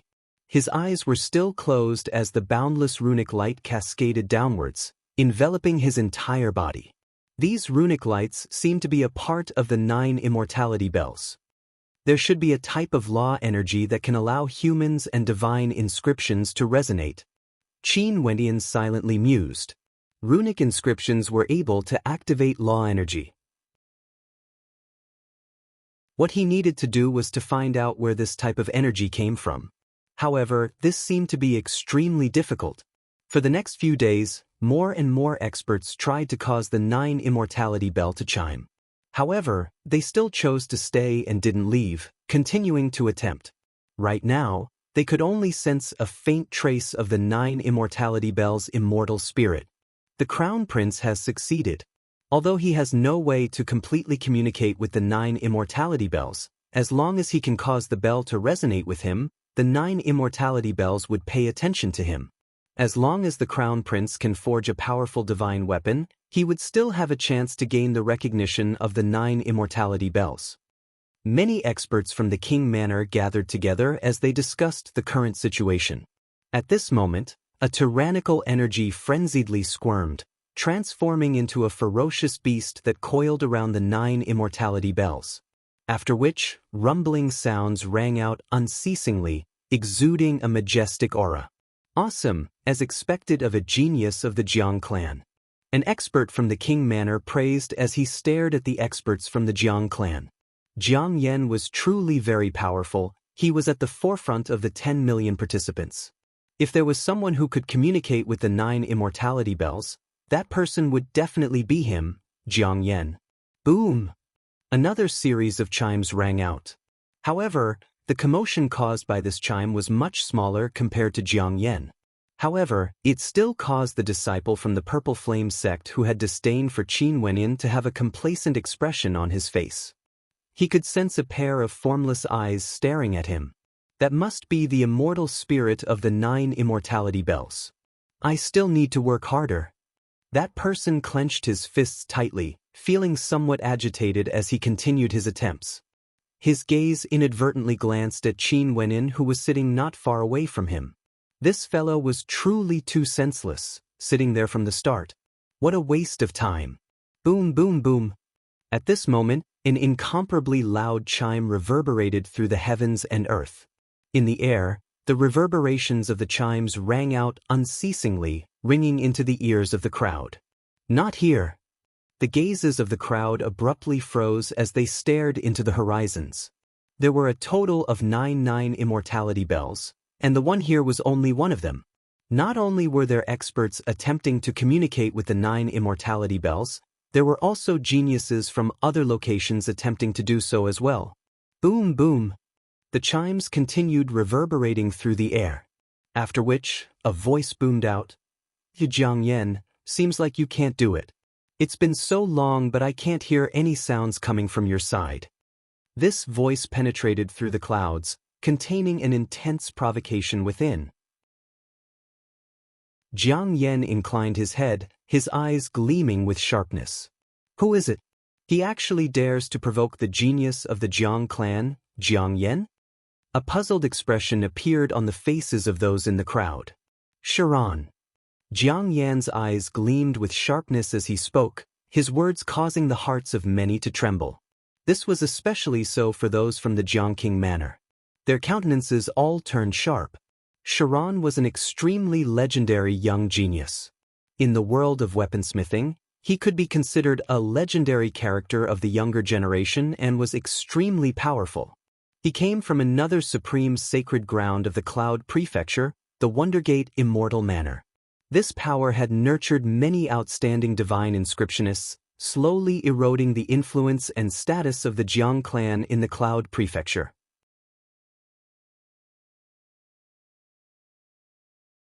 Chapter 768. There were countless geniuses in the Wondergate Immortal Manor. The number of geniuses who chose to join them was much higher compared to those who chose to join the Jiang clan. After all, the surname of the Jiang clan was Jiang and it was something passed down from generation to generation. But the Wondergate Immortal Manor was different. As long as you joined the Wondergate Immortal Manor, as long as your talent was high enough, you would have the chance to receive the best nurturing. But in the Jiang clan, you would never have as many resources as those with the surname Jiang. Hence, the rise of the Wondergate Immortal Manor was extremely quick. The Jiang clan, this so-called sacred ground for weaponsmithing, was already on the verge of collapse. The two powers fought openly and covertly, especially for the younger generations. They would always provoke each other when they met. Naturally, not only for the Wondergate Immortal Manor and the Jiang clan. In the Cloud Prefecture, the other major powers would also fight against each other. In the immortal realms where the wind of cultivation was extremely strong, this was an extremely normal thing. Only through competition would one be able to grow stronger and stronger. Jiang Yan's countenance turned incredibly unsightly when he heard Sharon's provocative words. After all, Sharon did indeed make the 9 immortality bells chime louder. His countenance turned solemn as he spoke in a low voice. Sharon, it's still too early to say such words. In the end, it's still uncertain who would be the one to communicate with the 9 immortality bells. His voice rang out through the air, reverberating through the air. Everyone within a radius of a few hundred miles could hear it clearly, causing the hearts of many to tremble. Did the people of the Jiang clan and Sharon of the Wondergate Immortal Manor really start to fight? Jiang Yan, stop lying to yourself. If I can't communicate with the 9 immortality bells and cause its spirit to manifest, ascending to immortality in a single step, it's even more impossible for you to do so. You are already one step behind me. This one step is too far for you to cross. Sharon's voice rang out once more, causing the heavens and earth to tremble. Jiang Yan coldly spoke, arrogant. It's rumored that in order to communicate with the 9 immortality bells, one's weaponsmithing skill is still required. At that time, I want to see how you can compare to me. Boasting shamelessly. Why don't you let the 9 immortality bells chime out in all directions first before you talk about weaponsmithing? If not, the 9 immortality bells wouldn't recognize you. Sharon laughed maniacally. After that, his voice gradually faded, leaving behind Jiang Yan, who had an unsightly expression on his face. Both of you are dragons and phoenixes among men, heavenly geniuses of a generation. When the battle begins, the weather will definitely change, and it will be extremely brilliant. At this moment, in the air, Several silhouettes could be seen standing there. Many people inclined their heads only to see a middle-aged man standing at the very front. He had a smile on his face as he spoke. A few days later, I, Pei Tianyuan of my Jiangling country, will be the host. How about it? I, Ji Kong, will be with the Duke. I hope that all the heavens chosen will honor me with your presence. A person at the side laughed, his words causing the hearts of many in the Drifts Now city to tremble. Was that middle-aged man standing in the air the Jiangling king of the Drifts Now country? He has also come to the Drifts Now city? However, this was only normal. The 9 immortality bells of the Drifts Now city had manifested, attracting many geniuses from the various sacred grounds of the Cloud Prefecture. Although Pei Tianyuan was the Jiangling king of the Jiangling country, in the perspective of the Cloud Prefecture, he had no way to compare to the backing of these geniuses. However, Pei Tianyuan wouldn't go so far as to flatter them. After all, as the Jiangling king of one of the 81 countries of the Cloud Prefecture, Pei Tianyuan himself naturally had some background. It was just that no one knew which subordinate of the Dongxing Heaven Emperor he was. As for this Ji Kong, he was also an extraordinary character. He was a disciple of the Cloud Tower Sage sect, a sacred ground of the Cloud Prefecture, and had an extremely deep background. He was in charge of all the cloud towers in the Jiangling country. Since it's an invitation from the two of you, Jiang Yan will naturally attend. Jiang Yan spoke.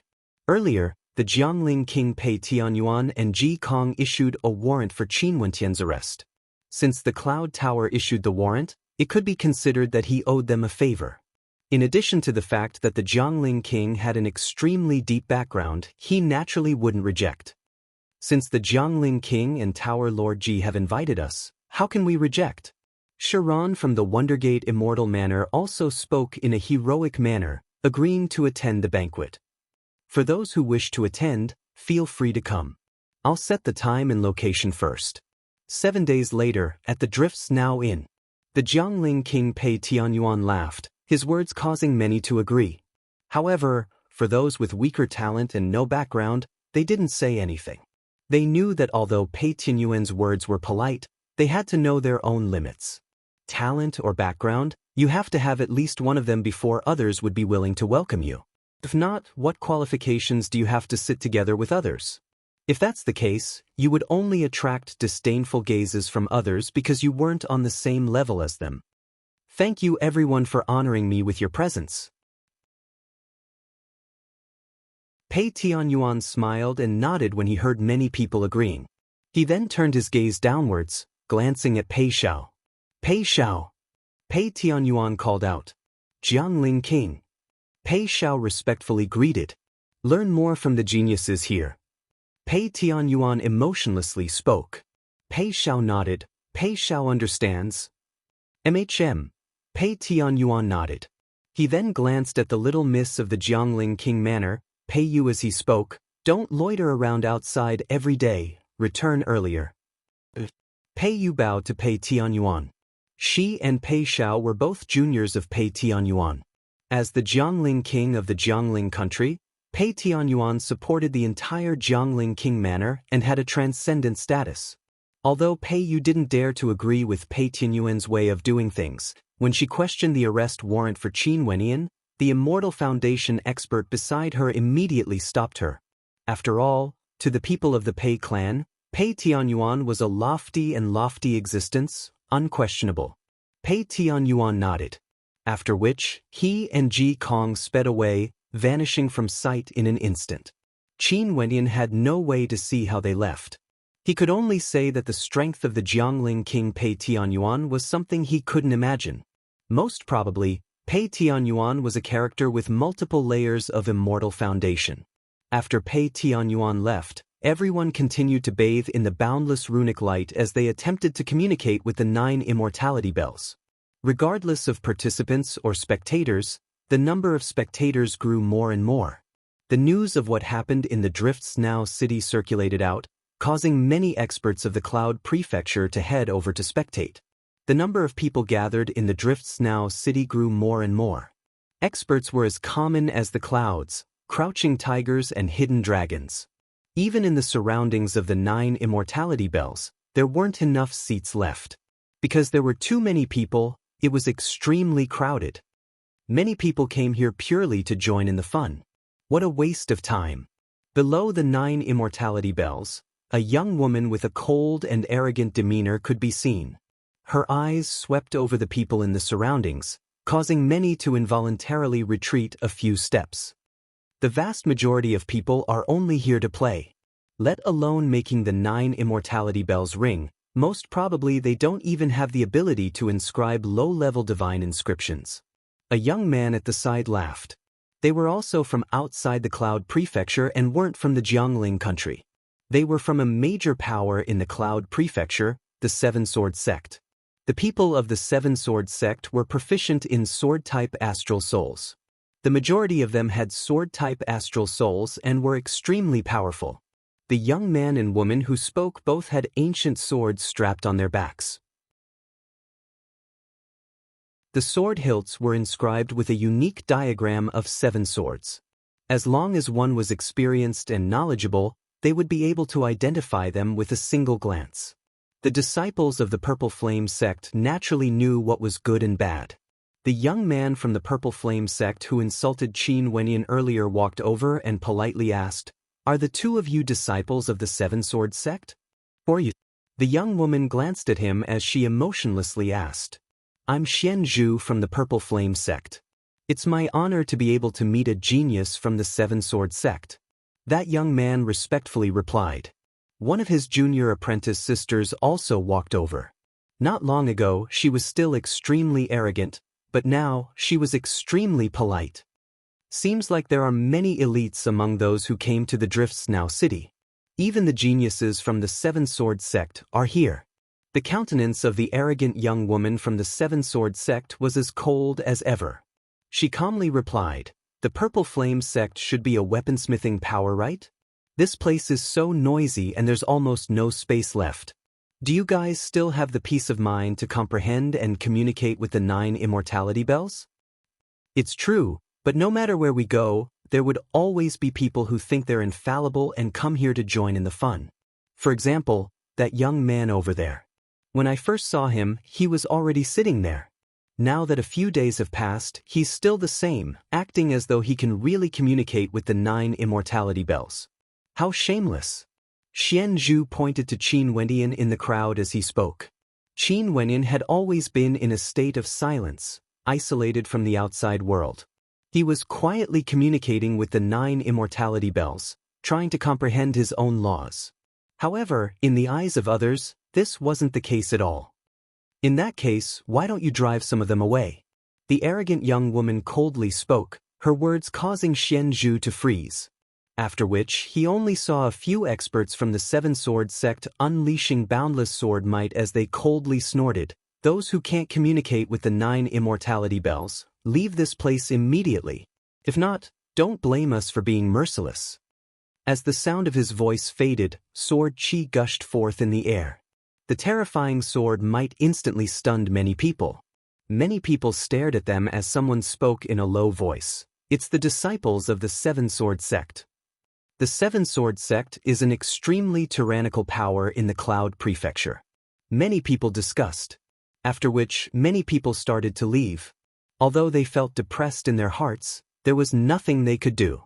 This was strength. The strength of the other party was there for all to see. What else could they do? Even if they were expelled, they could only leave.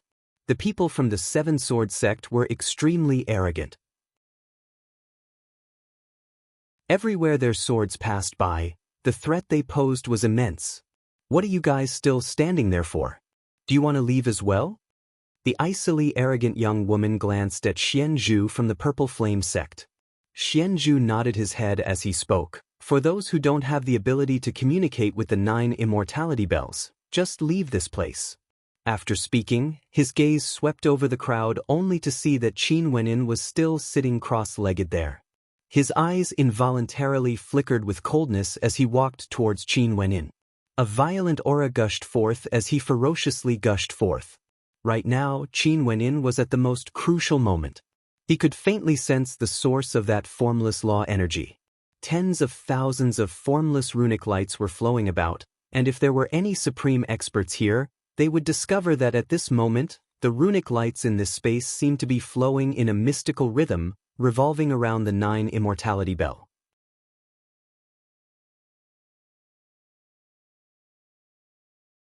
Chapter 769. Qin Wendian had no distractions in his heart. Even when Xian Zhu's tyrannical aura pressed down on him, Qin Wendian didn't sense it at all.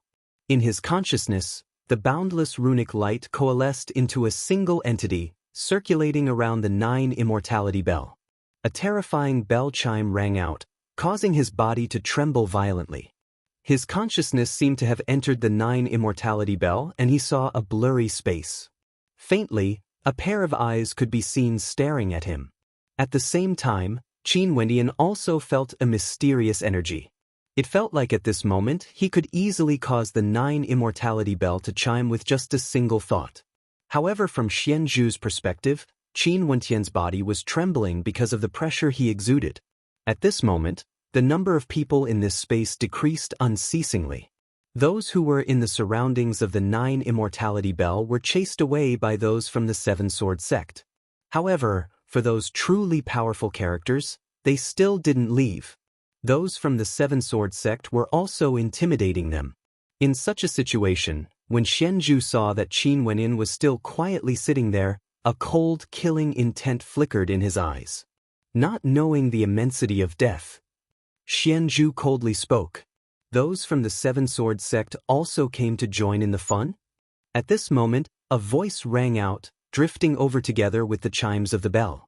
It was none other than Sharon's voice. It was as though nothing here could escape the eyes of Sharon, who was in another dimension. Sharon. The icily arrogant female from the Seven Sword sect inclined her head and stared at the air as her expression turned heavy. She was no longer as arrogant as before. Evidently, Sharon was a character she couldn't ignore. In fact, she had to treat him with great importance. Jiang Yan was already a heaven chosen of the Jiang clan. But Sharon and Jiang Yan were communicating with the 9 immortality bell together. Being able to gain an advantage against Jiang Yan, one could tell how extraordinary Sharon was. Among the younger generations of the Cloud Prefecture, Sharon was quite famous. Sharon snorted coldly. Xian Zhu paused for a moment before he continued walking towards Qin Wendian. A powerful aura gushed forth from him as he coldly spoke. "You still haven't scrammed? You truly don't know the immensity of death." As soon as he finished speaking, his palm slashed towards Qin Wendian's body. In the surroundings, the sword chi was still laughing maniacally. The experts of the Seven Sword sect were still expelling the others. At this time, Qin Wendian frowned slightly, seemingly showing a touch of displeasure. His eyelashes trembled. Abruptly, Qin Wendian's eyes opened. At this instant, Xian Zhu stared into Qin Wendian's eyes as his mind shuddered violently. The sound of a bell chime rang out in his mind, akin to the melody of the great Tao. Boom, boom. The terrifying bell chimes rang out unceasingly. It was as though the 9 immortality bell had truly awakened, emitting a sound that truly belonged to it. At this moment, in this vast space, the experts in the surroundings of the 9 immortality bell all felt their hearts pounding violently. The chimes of the bell seemed to contain a soul-shaking might, directly resonating in the depths of their hearts, resonating in their souls.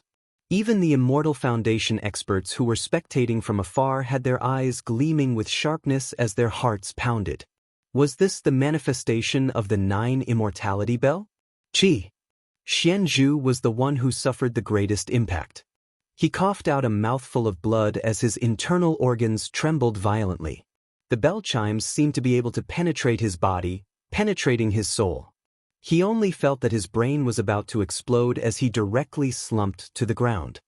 His entire body convulsed as fresh blood flowed unceasingly from the corners of his mouth, dyeing the ground red.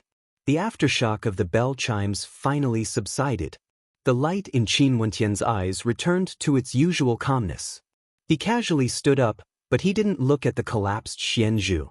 Instead, he was staring at the 9 immortality bell as a strange light flickered in his eyes. What secret was hidden within the 9 immortality bell exactly? Xian Zhu. At this moment, the female from the Purple Flame sect exclaimed in shock upon noticing Xianzhu's condition. She walked to his side, only to see that Xianzhu was still trembling uncontrollably. "Xianzhu, what happened to you?" The countenance of the female paled. She didn't dare to believe the scene before her eyes. Earlier when the bell chimes rang out, she indeed felt a deep sense of shock. However, it wasn't to the extent where she felt the same way as Xianzhu. She swiftly swept her gaze over the surroundings and discovered that only Xianzhu was in such a state. The others all had solemn expressions on their faces as they stared at the 9 immortality bell. Even Jiang Yan from the Jiang clan, the experts from the Seven Sword sect, as well as Pei Xiao from the Jiangwang manor all had perplexed looks on their faces. They didn't know where the bell chimes came from. Not good. When the female's hand came into contact with Xianzhu's body, her countenance instantly turned pale. She discovered that Xianzhu's heart meridians had actually been shattered. And indeed, an instant later, Xianzhu's body stopped trembling as he stopped breathing. His eyes were still wide open, as though he had died with a grievance. Even until his death, he didn't know how he died. Was it because of that gaze, or because of the bell chimes? It's impossible for the 9 immortality bell to chime by itself. In this silent space, a voice suddenly rang out. Momentarily, the gazes of everyone were attracted over. The person who spoke was none other than Jiang Yan. "You mean that earlier, someone communicated with the 9 immortality bell and activated it?" The eyes of the icily arrogant female from the Seven Sword sect shot out numerous sharp swords. Her heart pounded violently. The disciples of the Seven Sword sect had naturally heard of the 9 immortality bell before. If there was someone who could activate the 9 immortality bell, that person must have already succeeded in communicating with the immortal spirit within the bell. If that was the case, there would be a chance for them to unravel the secrets of the 9 immortality bell.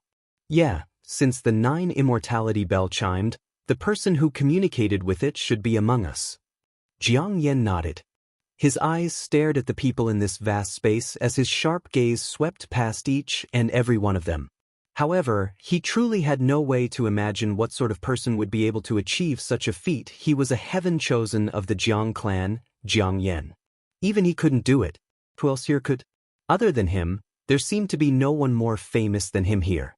Those from the Seven Sword sect were also very powerful, but in terms of their attainments in the martial path, the disparity between them was too great.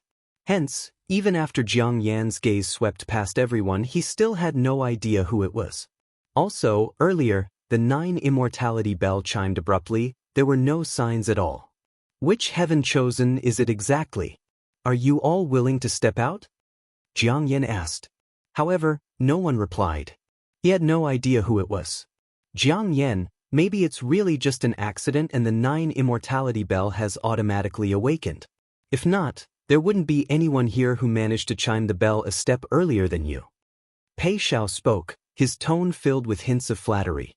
Jiang Yan didn't reply, but a look of contemplation could be seen in his eyes. Could it really be that the 9 immortality bell had automatically awakened? In truth, he felt that given his current attainments, even if he was given more time, he wouldn't be able to cause the 9 immortality bell to completely resonate with it in an instant. He couldn't do it. Sharon from the Wondergate Immortal Manor also couldn't do it. Could there be others here who could do it? Could it be that his guess was wrong?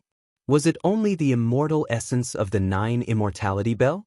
In the air, whistling sounds rang out. At the side of the 9 immortality bell, a silhouette appeared. This person was extremely young and exuded a carefree aura. His gaze was sharp as he swept his gaze over everyone below. Sharon! Jiang Yan called out, causing everyone to instantly understand that this young man was none other than Sharon, a heaven chosen from the Wondergate Immortal Manor. Earlier, the one who sounded the bell chimes was none other than this young man. To think that Sharon is so handsome. The serving girl beside Pei Yu spoke in a low voice, her eyes flashing with astonishment. She initially thought that Sharon was a middle-aged man. She didn't expect him to be such a carefree character. However, right now, Sharon didn't have the mood to care about what the others were thinking. Earlier when the 9 immortality bell chimed, It didn't only resonate here, it even caused the other 8 bells to resonate with it. Sharon had already formed a connection with one of the bells, hence he could sense it even more deeply. In that instant earlier, it was as though he saw a pair of incomparably lofty eyes that contained a world-shaking brilliance. He was different from Jiang Yen. Sharon could be sure that earlier, someone must have communicated with the 9 immortality bell, and that person must be among these people. In the air, more and more experts appeared. Among them, there was no lack of geniuses from the major powers. All of them were attracted here by the bell chimes. Such resonance wasn't something ordinary people could achieve. Qin Wenin inclined his head, glancing at the silhouettes that appeared. And at this moment he saw Sharon's eyes. The instant Sharon's gaze landed on him, he didn't shift his gaze away. He stared fixedly at Qin Wenin, as though wanting to see through him. At this moment, the sharpness in Qin Wentian's countenance was retracted, and his demeanor was extremely ordinary. However, Sharon still felt a sense of familiarity. Faintly, he felt that the supreme brilliance he saw earlier originated from this pair of eyes. Is it him? Sharon couldn't be sure.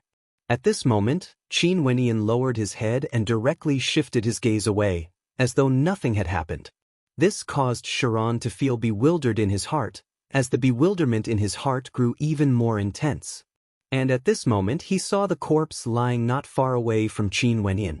It was Xian Zhu's corpse. His eyes flashed with sharpness.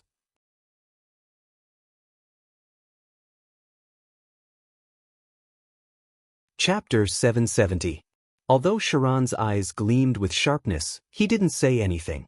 He stared at the female beside Xian Zhu's corpse, and upon seeing her staring at Qin Wenian with hatred, he already had a guess in his heart. Did you do something to Xian Zhu?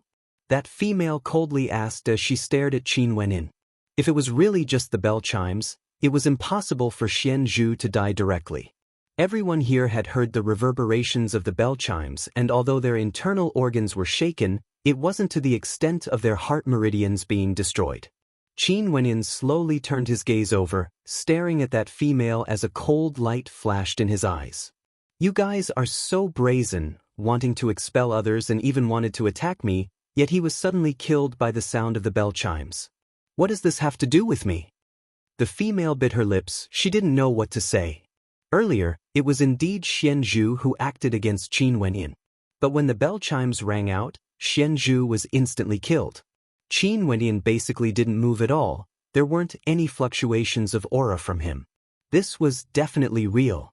A bunch of people are wasting space here, can't we expel them? At this moment, the cold and arrogant female from the Seven Swords sect stared at Qin Wenin. Earlier, she was the one who gave the order to expel them, yet this young man actually dared to doubt her words? How impudent! We are wasting space? A cold smile of disdain appeared on Qin Wentian's face. Hearing your words, those who don't know might really think that you are capable of causing the bell chimes. How laughable! After speaking, Qin Wenian no longer glanced at the icily arrogant young woman from the Seven Swords sect. As the sound of his voice faded, that young woman took a step forward as sword chi gushed forth like a raging tempest, extremely terrifying to the extreme. It felt as though the sword chi alone could tear people apart, shredding them into 1,000 pieces. Qin Wenin naturally could feel the immense pressure from the sword chi. His opponent's cultivation base was at the 7th level of celestial phenomenon and could already be considered an extremely powerful character. Nyan. At this moment, Sharon, who was in the air, spoke. His eyes stared at the icily arrogant female from the Seven Swords sect. Evidently, he knew of her existence as well. This Nyan was also an extremely famous character in the Seven Swords sect. They were both geniuses of the younger generation of the Cloud Prefecture, and although they were separated by a great distance, they knew of each other. Nyan inclined her head, staring at Sharon. The others aren't wrong. Why are you, a sword cultivator, here to join in the fun and say that others are wasting space? Could it be that you can ring the bell? Sharon smiled faintly as he spoke. His eyes glowed with a faint golden light, giving off a unique sense of sharpness. My business has nothing to do with you, Nyan replied in a low voice. Her tone was clearly not as cold and arrogant as when she was talking to Qin Wenyin. Although she still maintained her cold demeanor, she had lost some of her previous imposing manner. This was because she was facing a different person. If an immortal king was facing an immortal foundation character, his aura would naturally be high and mighty, unexcelled in the world. But if he was facing an immortal emperor, would he still dare to display any arrogance? Most probably he would only be filled with respect. Hence, even if it was the same person when facing different people, his aura would still change according to his attitude. It has nothing to do with me. But this place is the Drifts Now city and not the Seven Sword sect. Since everyone from the Cloud Prefecture is here to attempt to communicate with the 9 immortality bells, could it be that you know who is capable of doing so and who isn't? If you can't do it yourself, what qualifications do you have to expel others? Sharon's tone grew stronger and stronger. The aura radiating from his eyes grew even more domineering, truly pressing down on others. Under this aura, the icily arrogant Nyan's aura was clearly much weaker. She had no way to contend against Sharon and could only snort coldly, not saying anything. Sharon stepped out and landed on the ground. Qin Wenyin stared at him, and upon seeing that Sharon was also looking at him, a carefree smile appeared on his face. Many thanks. What are you thanking me for? Sharon's eyes flickered with a meaningful smile. Sharon from the Wondergate Immortal Manor. What about you? Tianwen. Qin Wendian smiled as he replied. This place was one of the 3 main cities of the Jiangling country, the Drifts Now city. The Jiangling country has long issued a bounty for his arrest. Once he revealed his real name, he would instantly fall into a dangerous situation. Hence, he could only continue to use an alias. Tianwen. Sharon repeated, as though he regarded this name with great importance. After that, he asked again, Brother Tianwen, which sect are you from? My cultivation base is too low and I've brought shame to my sect. I don't dare to speak nonsense in public. Qin Wendian replied. Understood. Sharon casually smiled. He didn't know what the word understood meant.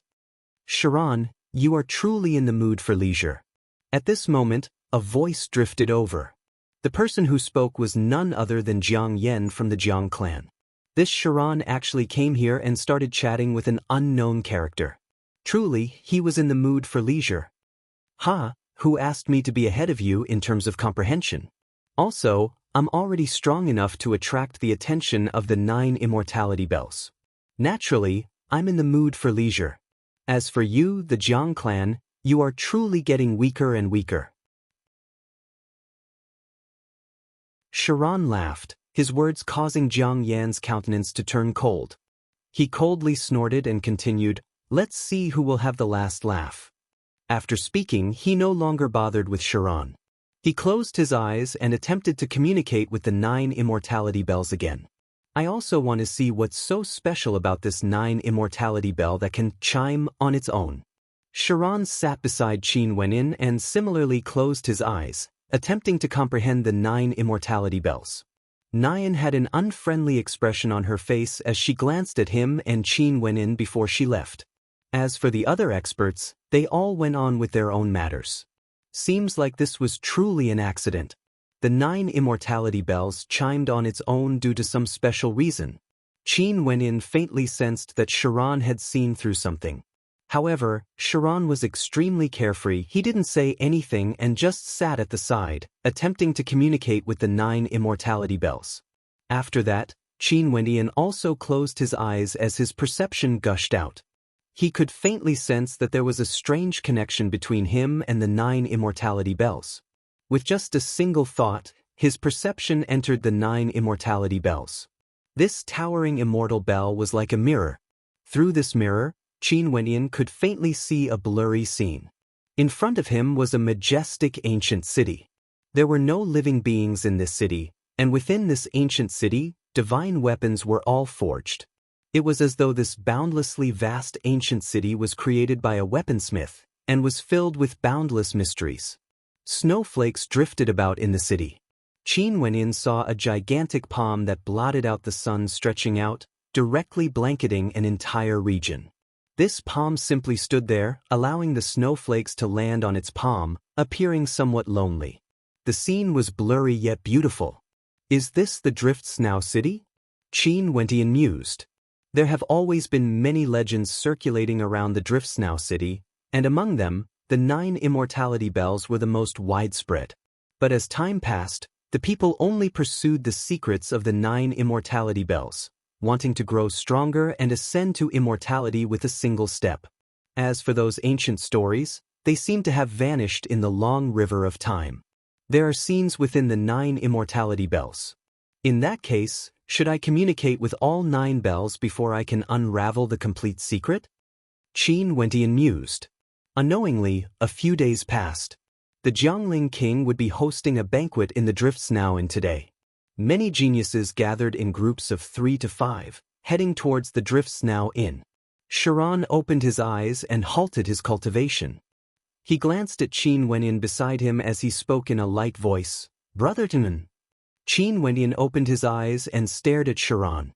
Today, the Jiangling king Pei Tianyuan is hosting a banquet. How about you and I go together? Sharon invited Qin Wentian. I won't be going. Qin Wentian shook his head. The Jiangling king had already issued a warrant for his arrest. Why would he go and participate in his banquet? Since I have nothing better to do, I might as well go and take a look at the geniuses of the Jiangling country. In addition, Brother Tianwen, this time around, there are many experts from the major powers of the Cloud Prefecture who came to the Drift Snow City. An example would be my Wondergate Immortal Manor, as well as the Jiang clan of Jiangyan. All of them are considered to be peak powers of the Cloud Prefecture. There's no harm in going to such a banquet. Who knows, you might even be able to make some friends. I can introduce some to you. Sharon persuaded, sounding extremely passionate. Qin Wentian's countenance flickered as he stared at Sharon. Brother Tianwen, the legend of the 9 immortality bells has existed for a very long time. Many years ago, there were many experts who came here wanting to decipher it but to no avail. Although I, Sharon, am extraordinary, I can faintly sense that the secret of the 9 immortality bells would be extremely difficult for me to unravel. However, I do hope to be able to witness someone being able to do so. Sharon stared at Qin Wentian's eyes as a smile appeared on his face. He transmitted his voice over. If the person who can decipher this legend is a friend of mine, it would naturally be a matter of great honor. Although Sharon's words were vague, how could Qin Wentian not understand? Sharon should have already confirmed that the reason why the bell chimes rang out that day was because of him, Qin Wentian. Now, he only wanted to make friends with him. Okay, let's go for a walk then. Qin Wentian smiled. After that, he stood up.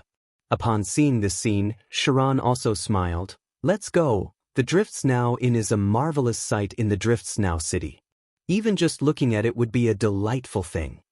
As the two of them spoke, they stepped out at the same time, moving in the direction of the Drift Snow Inn. The Drift Snow Inn didn't refer to a simple building but rather, it was a cluster of buildings. With a single glance, the white snow drifted about, causing the buildings to be covered in a layer of silver. This cluster of buildings had a flight of stairs leading up to it. Beautiful ancient trees could be seen on both sides, with plum blossoms blooming amidst the drifting snow. It was like a flight of stairs in a snowy country, extremely beautiful. On the stairs, there were countless experts walking about, chatting and laughing. All of them were deeply impressed by the beauty of this place. Sharon and Qin Wentian also walked up the stairs. Upon seeing this marvelous sight, Qin Wentian sighed. This scenery is countless times more beautiful compared to the paintings. Indeed, the Drift Snow Inn is built on the snowy mountain range. For those who cultivate in the snow attribute laws, they would often come here to comprehend and cultivate. They would often forget to return home, attracted by the beauty of this place. Sharon nodded. I heard that the love story between the Drift Snow Master and Immortal Jade originated from this place. In front of Qin Wentian, a gentle voice rang out, filled with yearning. Yeah, this place is truly beautiful. Little miss, how good would it be if we could stay here for a long time in the future? Seems like females love beautiful scenery even more than us. Sharon laughed when he saw this scene. The two in front turned and Qin Wendian nodded to the young miss. This young miss was none other than Pei Yu, whom he had met once in the tea house. She was the young miss of the Jiangling King Manor.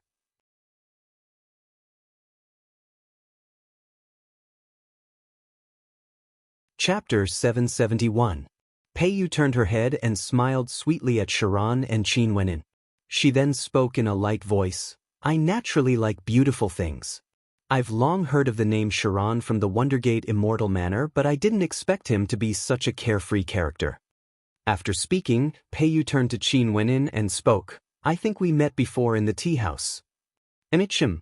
Qin Wendian nodded. At the same time, Sharon replied, the snow is beautiful, the person is beautiful as well. May I ask for young lady's name? Pei Yu. The female replied in a light voice. Someone from the Jiangling King Manor? Sharon asked. The surname, Pei. The first thing he thought of was the Jiangling King Manor.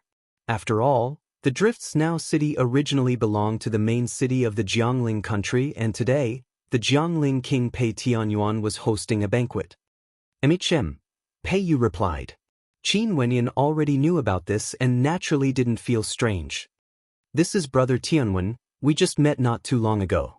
Sharon introduced Qin Wendian only to see Qin Wendian staring at Pei Yu as he curiously asked, earlier Miss Pei Yu, you mentioned the Drift Snow Master and Immortal Jade. Who are they?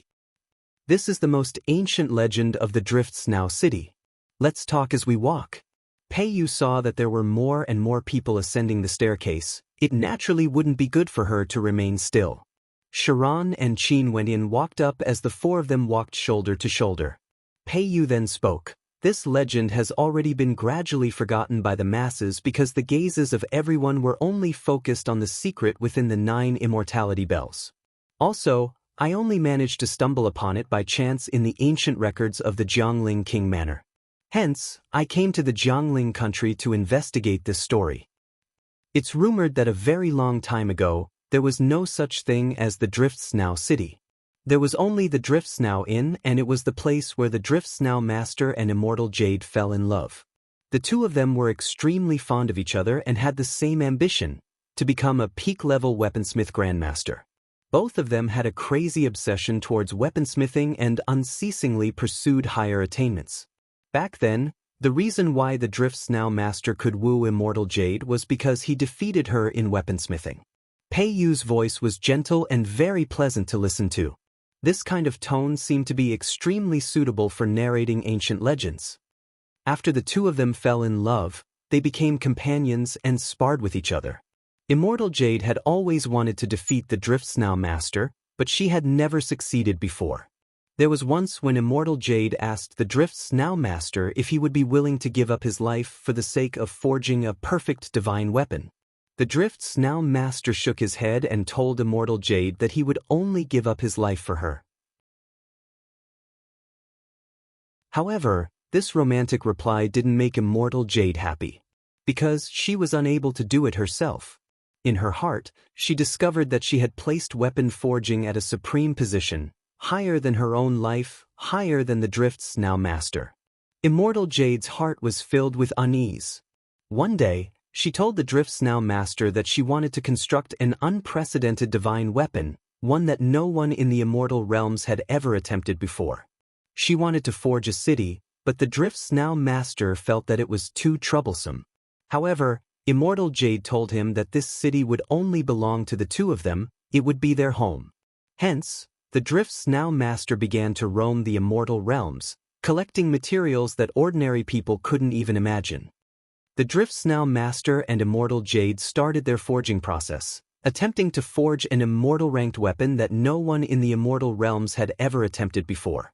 The two of them spent 10,000 years to gather the materials, and another 1,000 years to forge the immortal-ranked weapon. And just when Immortal Jade was in wild joy, an expert came knocking on their door, asking for the immortal-ranked weapon they forged. The two of them refused and a great battle ensued. In this battle, although they defeated their opponents, both of them were injured. However, what made Immortal Jade unable to accept the most was that the immortal ranked weapon they forged had no way to unleash its full potential in battle. Immortal Jade was on the brink of collapse. She then asked the Drift's now master if he was willing to use his life to forge an immortal ranked weapon. The Drift's now master's reply was the same as before: he wasn't willing. What he wanted the most was to accompany her. From then on, Immortal Jade no longer cared about the Drift's now master and wanted him to leave the Drift's now city they forged together. The Drift's now master could only sigh in his heart and leave for a period of time, waiting for Immortal Jade to change her mind. However, this departure was like an eternal farewell. When the Drift's now master returned to the Drift's now inn, he only saw a cold corpse as well as a letter Immortal Jade left for him. "If you truly love me, why can't you use your body to forge a weapon?" Immortal Jade was like what she said.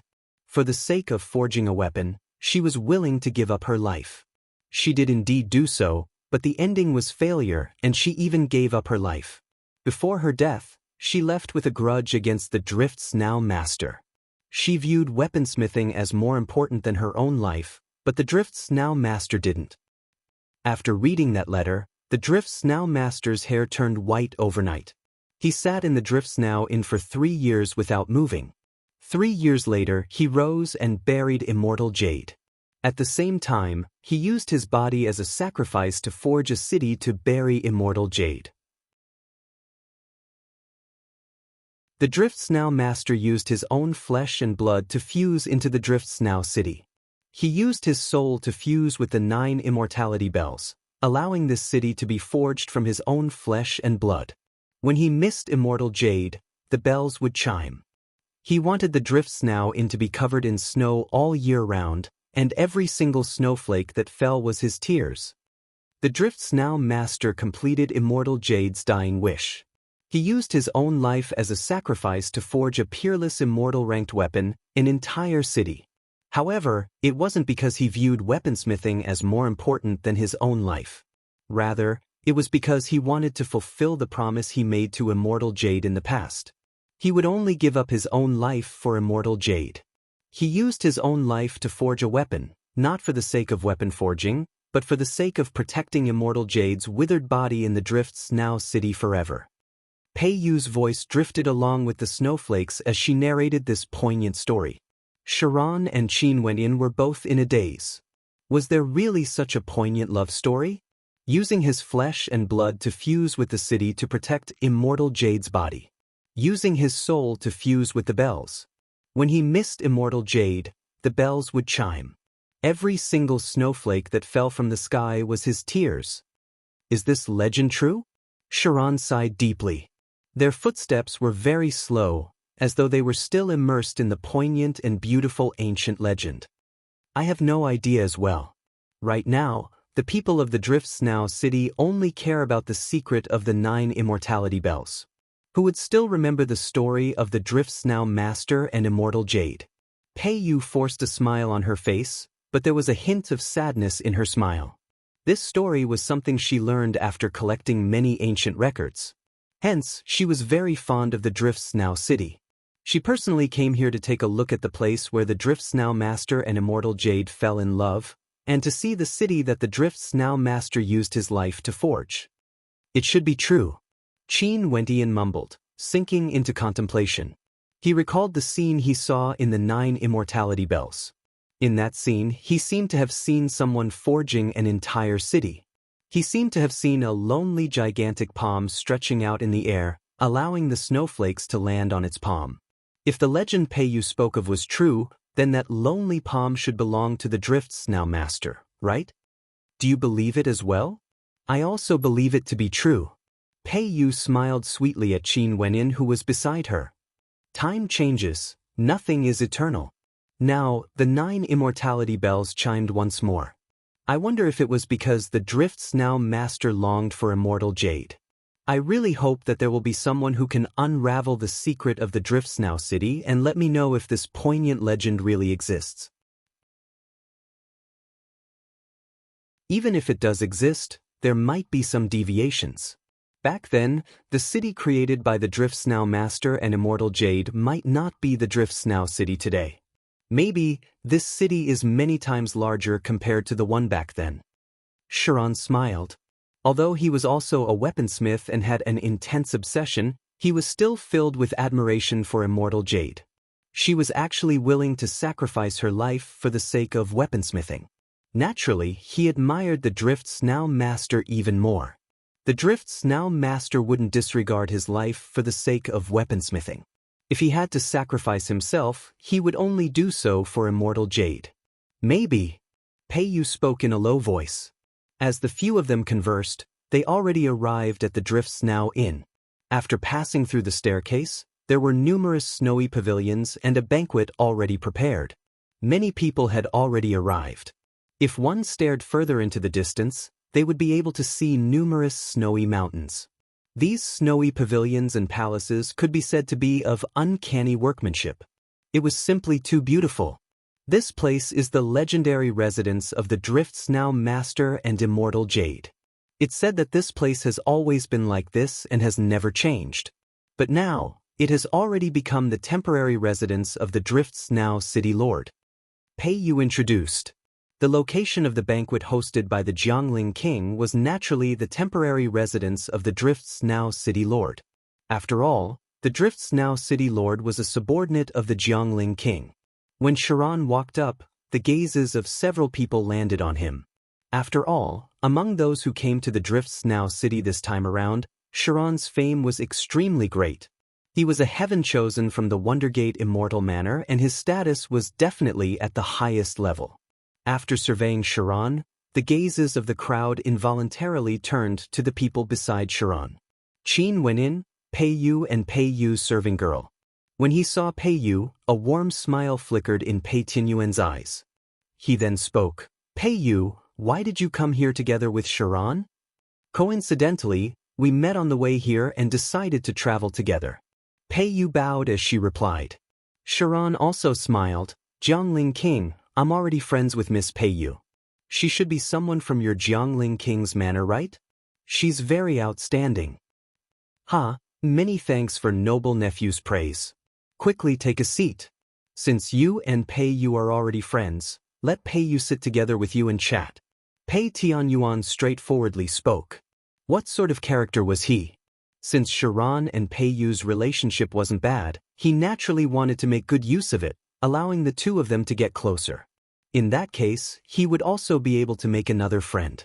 Although Chiron currently wasn't important enough for him, as a heaven chosen from the Wondergate immortal manor, Chiron's future potential was unknown. Maybe he would be mediocre, but there was also a possibility that he would soar to the skies.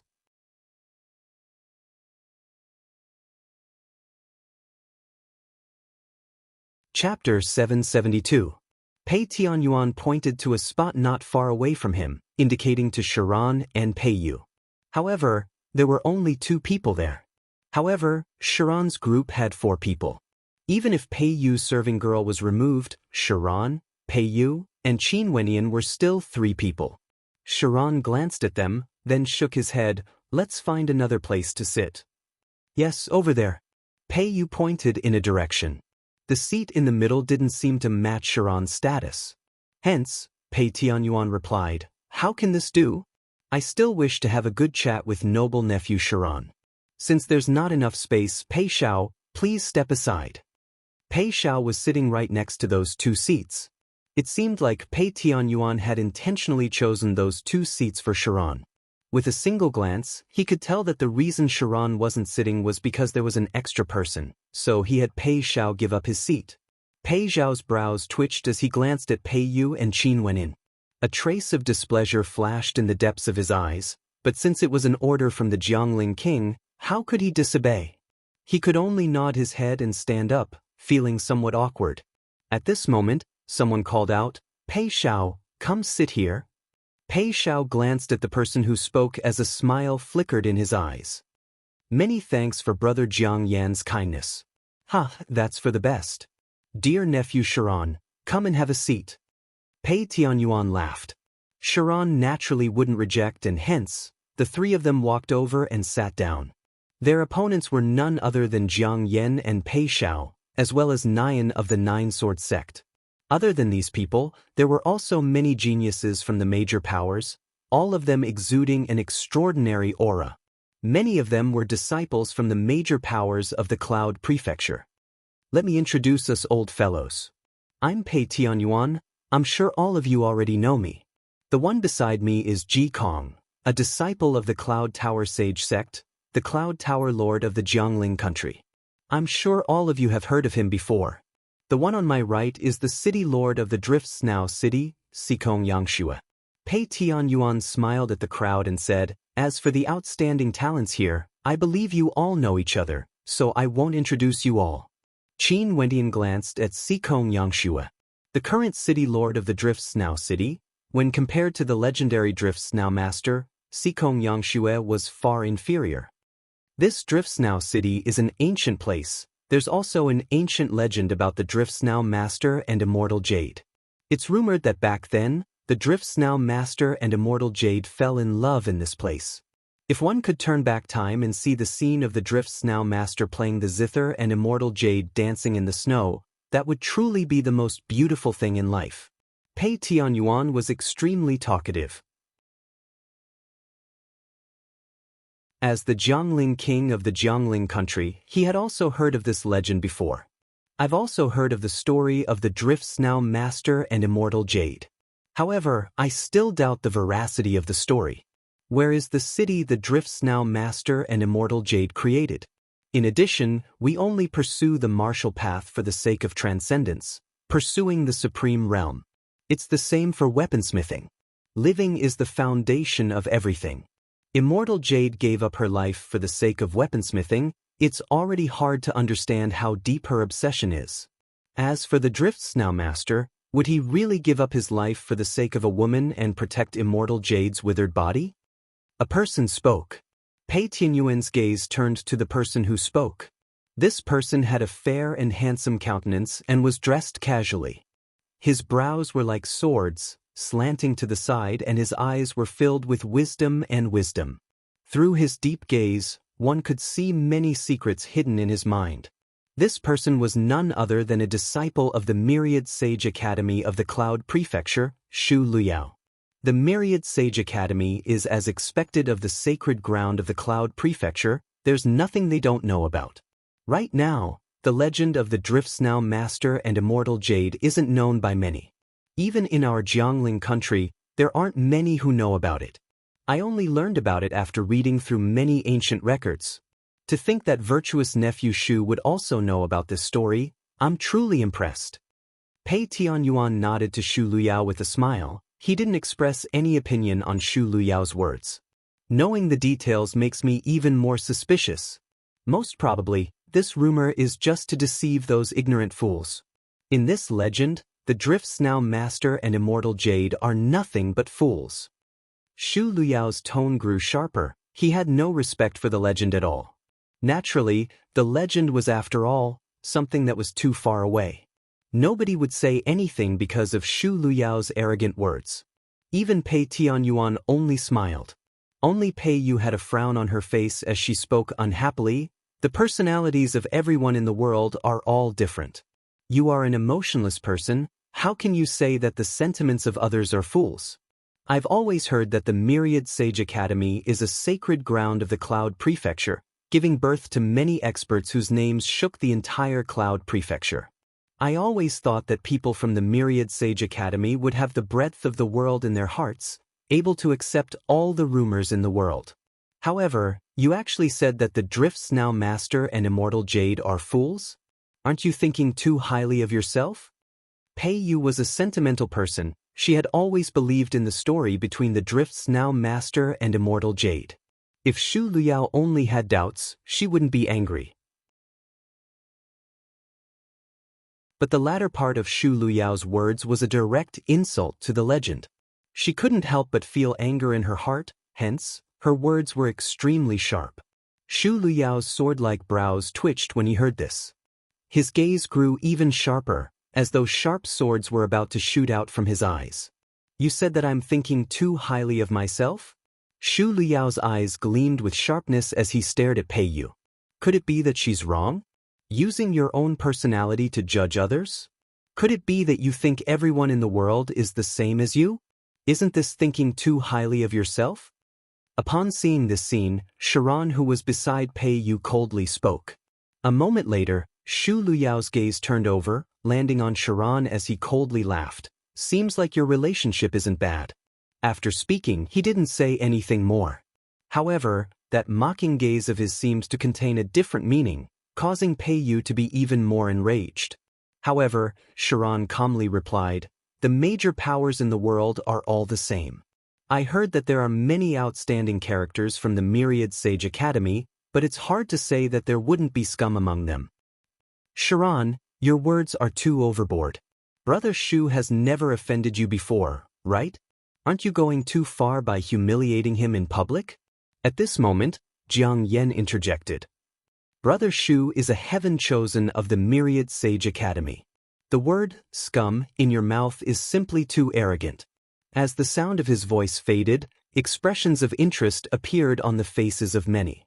Seems like this Jiang Yan didn't want the world to be in chaos and intentionally wanted to intensify the conflict between Sharon and Shu Luyao. I've always admired the Myriad Sage Academy. Sharon, you are truly too much. Nyan continued, adding oil to the fire.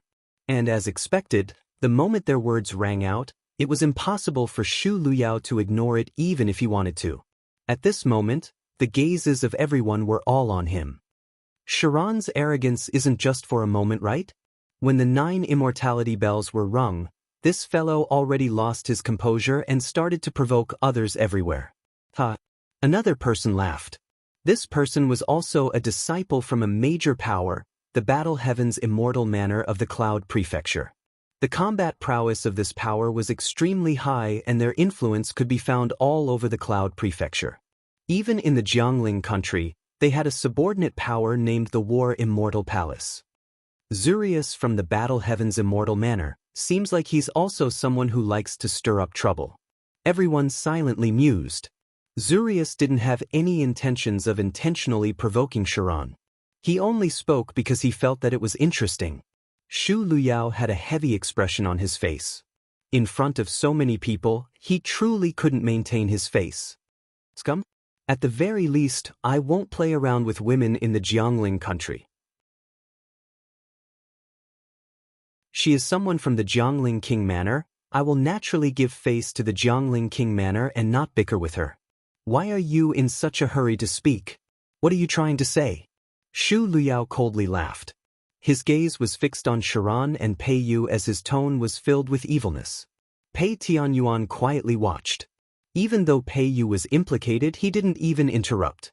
Pei Yu's talent in the Jiangling King Manor was ordinary and her status was ordinary as well. Right now, she became the spark of conflict between two geniuses.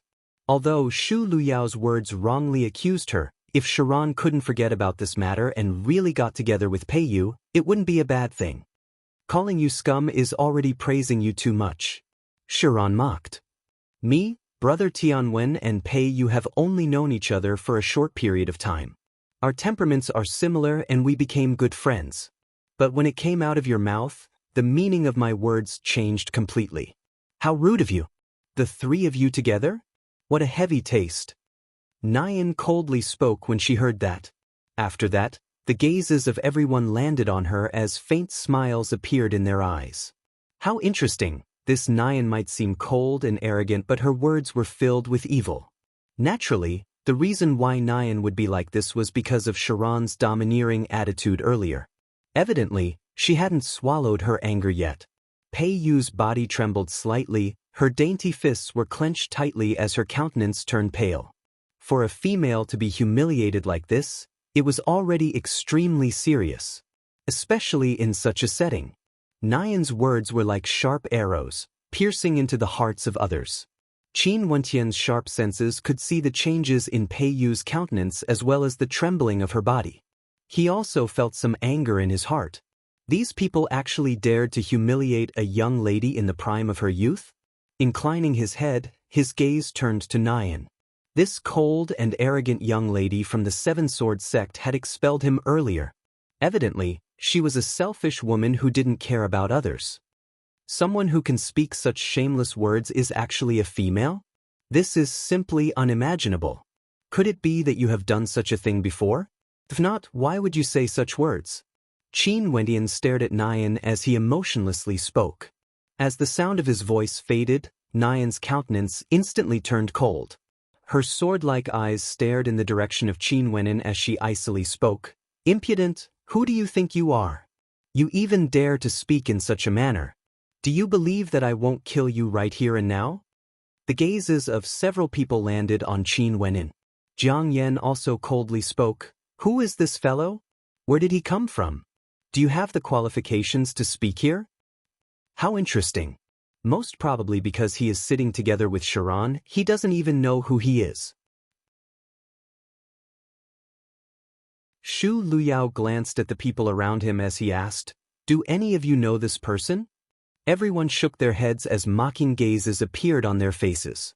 Sharon had a high status, but this person was different. He actually dared to insult Nyan in such a setting. Those people still had some trepidation when they wanted to make things difficult for Sharon. But now that they caught hold of Qin Wendian, how could they not ruthlessly attack him? Such methods were extremely common.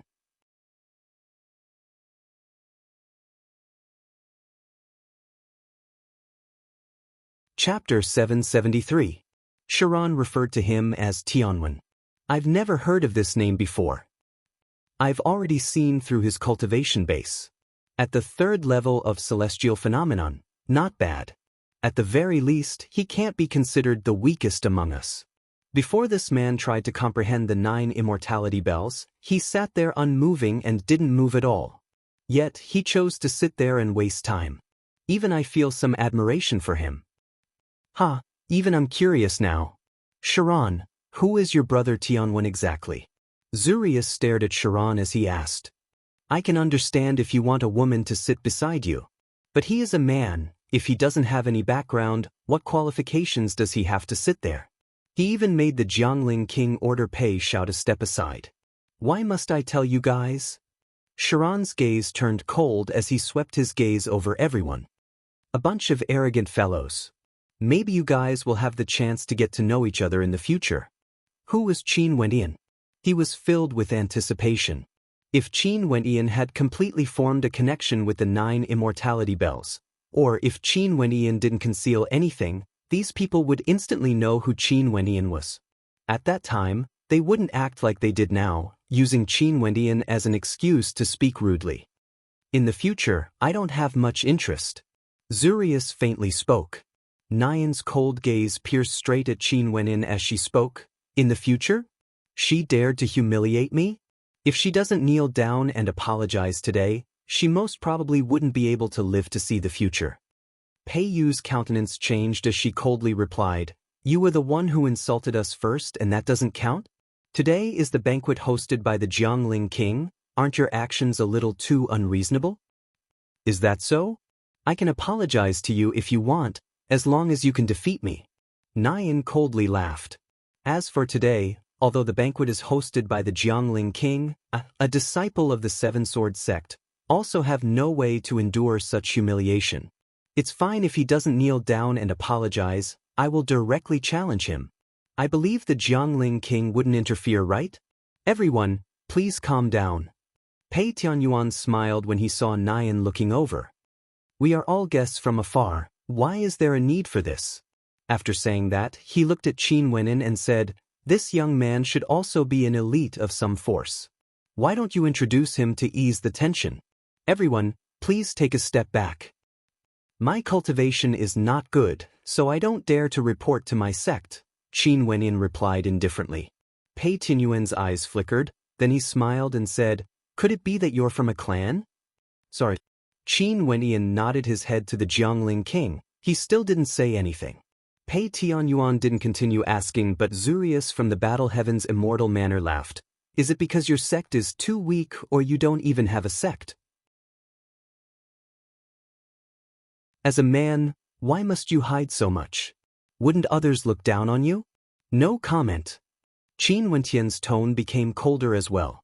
These disciples from the major powers of the Yunzhou were all arrogant and rude.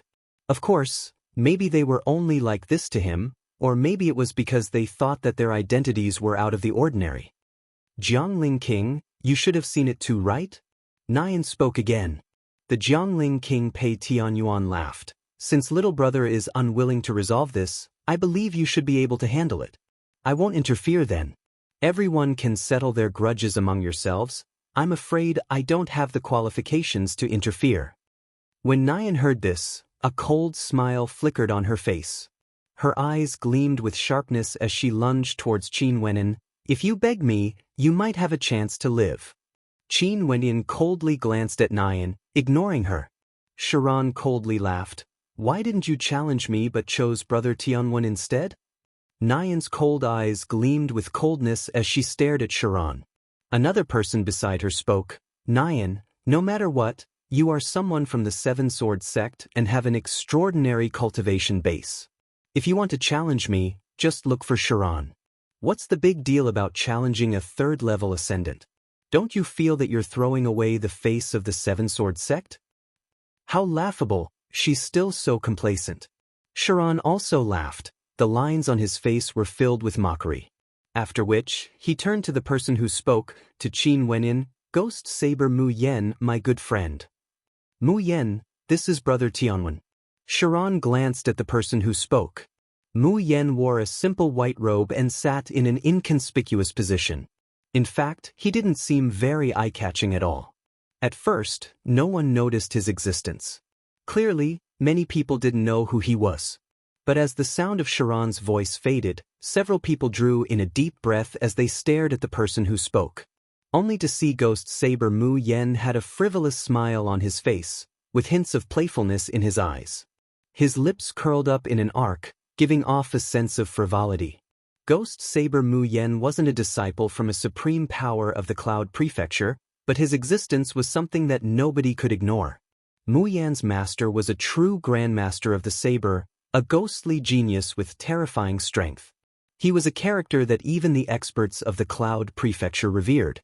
His master had a unique characteristic. His saber wouldn't be unsheathed, but once it was unsheathed, blood would definitely be spilled. If it wasn't the blood of others, it would be his own blood. Therefore, Mu Yan's master was known as the Sabersman of Death. The Sabersman of Death only had one disciple in his life, and that was Ghost Saber Mu Yen. Mu Yen had completely inherited his master's characteristics. Either he didn't draw his saber, or if he did, there would be blood. Therefore, in the younger generation, Ghost Saber Mu Yen was an existence that very few people dared to provoke. Ghost Saber Mu Yen actually came as well. The eyes of the crowd gleamed with astonishment. This fellow didn't announce his name, and there weren't many people who had seen him before. Hence, nobody in the crowd knew who he was, and had only heard of his reputation. It was said that Ghost Saber Mu Yen had an extremely good relationship with Sharon. He had requested Sharon to forge several sabers for him, and all of them were kept by him. Mu Yen and Qin Wenyin exchanged glances and smiled, nodding to each other. Ghost Saber Mu Yen, I've long heard of you. It's rumored that your saber is extremely fast, so fast that when the saber slashed past the neck, the head would be separated from the body, but the person would still be alive. Shu Luyao stared at Ghost Saber, his eyes flickering with coldness. This Ghost Saber Mu Yen suddenly appeared, mocking Nian, and had disturbed them. Although Ghost Saber Mu Yen was extremely famous, he, Shu Luyao, was also a disciple of the Myriad Sage Academy. How could he be weak? Not bad. Do you want to take a look? Mu Yen abruptly inclined his head, glancing at Shu Luyao as a strange smile appeared on his face. This caused Shu Luyao to tighten his grip slightly. This Mu Yen was clearly provoking him. There will be a chance in the future. However, this matter now has nothing to do with you. Some blind idiots have spoken the wrong words. Let's teach him a lesson first, teaching him how to conduct himself. Shu Luyao still cleverly avoided Mu Yan's provocation, pointing the spearhead at Qin Wenyin. Seems like you are no different from those people from the Seven Sword sect, throwing the face of the Myriad Sage Academy. Mu Yen laughed, mocking Shu Luyao again. Some people have spoken the wrong words. They naturally have to be taught a lesson. It's normal for us to have conflicts while chatting, but what qualifications does he have to interrupt? Jiang Yan impolitely pointed his finger at Qin Wenin as he questioned. I agree with this. Indeed, he should be taught a lesson. After that, we can talk about the matters between you all. Zurius from the Battle Heaven's immortal manor had a look of someone who was watching a good show. Qin Wendian swept his gaze over everyone. No matter how good his temper was, he couldn't help but feel a fire burning in his heart after being looked down upon by these people. His gaze swept past them as he spoke. Myriad Sage Academy, Seven Sword Sect, Battle Heaven's immortal manor, Jiang Clan, are all of you very strong? As the sound of his voice faded, everyone turned their gazes onto Qin Wendian as mockery flashed in their eyes. These powers were all at the peak of the Cloud Prefecture. They were naturally very strong. Are you talking nonsense? Jiang Yan coldly laughed. Using strength to bully the weak.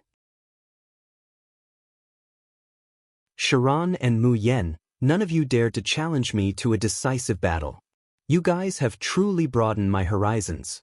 I even heard that some time ago, your Jiang clan also did the same thing to bully the weak. In the end, you were smacked in the face by someone who killed a disciple of your Jiang clan, Jiang Quang. Hence, you asked the Cloud Tower to issue an arrest warrant. Could it be that just because your Jiang clan didn't announce this matter, everyone in the Cloud Prefecture knows nothing about it? Don't you know that everyone in the outside world is laughing at your Jiang clan? You guys are still acting like tyrants here. Aren't you afraid of being laughed at by others? Qin Wentian's words directly pierced the sore spot of the Jiang clan. Jiang Yan's countenance turned ashen, instantly becoming extremely unsightly to behold. Are you courting death? Jiang Yan icily spoke. Angered from embarrassment? Qin Wendian mocked. He pointed to the people in front of him. All of you think you are extraordinary, insulting me with words as though I'm nothing but an ant in front of you. How lofty and lofty are you guys? I don't even have the qualifications to retaliate after being insulted by you. As Qin Wendian spoke, his eyes were like sharp swords as he stared at those who insulted him. You guys aren't wrong. My cultivation base isn't high. I'm only at the 3rd level of celestial phenomenon, unlike you guys who came from the major powers of the Cloud Prefecture. However, are you guys really that strong? There are also many people around you whose cultivation bases are similar to mine. Tell them to step out and fight me. I alone can deal with all of you combined. Do you believe me? Everyone stared at Qin Wendian in bewilderment. It was fine if this fellow didn't speak, but the moment he did, he caused everyone to be shocked. Expressions of interest could be seen on their faces as they stared at him. Was he crazy? There were so many disciples from the major powers, even if they were at the same cultivation level, how many of them could he deal with alone? He actually dared to speak so rudely? How short-sighted, thinking himself infallible. Jiang Yan's expression turned heavy. This man wants to slap our faces alone. What do you guys think we should do? Nian from the Seven Swords sect coldly spoke. How interesting to be able to hear such a joke at the Jiangling King's banquet. Shu Luyao from the Myriad Sage Academy stared at Qin Wendian as he mocked. Zurius from the Battle Heaven's immortal manor had a look of disdain on his face. He glanced at the experts from the War Immortal Palace behind him as he laughed. There shouldn't be any pressure to kill him, right? No problem. Behind him, several people nodded their heads in agreement.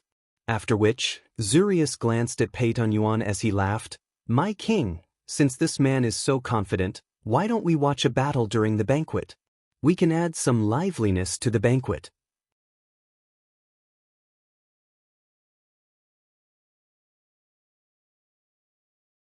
Chapter 774. Pei Tianyuan turned his gaze onto Zurius as he smiled and nodded. Since everyone is in such a mood, I naturally won't have any objections.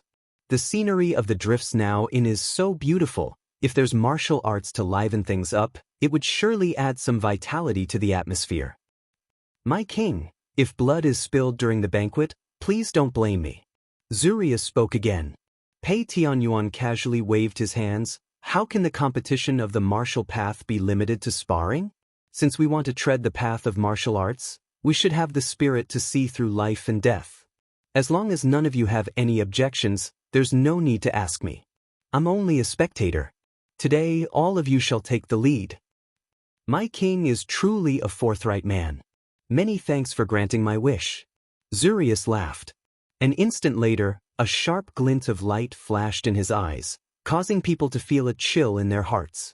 He then turned his gaze onto Qin Wenin. Since you are so arrogant and don't know the immensity of the heavens and earth, I won't bully you. The War Immortal Palace is a power under my Battle Heaven's immortal manor, and there are 3 third-level ascendants behind me. They are sufficient to let you understand the meaning of the word level. There's no need for him to understand. Just kill him directly. His arrogant words are extremely piercing to the ears, causing people to feel extremely unhappy. Nyan's cold eyes flickered with killing intent as she stared at Qin Wenin. It was one thing if she was provoked by Sharon's words, but a mere unknown character actually dared to use such words to humiliate her? How could her killing intent not soar up into the skies? She wanted nothing more than to kill Qin Wenin. If we can cripple him, it's fine even if we don't kill him. Let him know how to conduct himself in the future, lest he spits out such arrogant words in the future.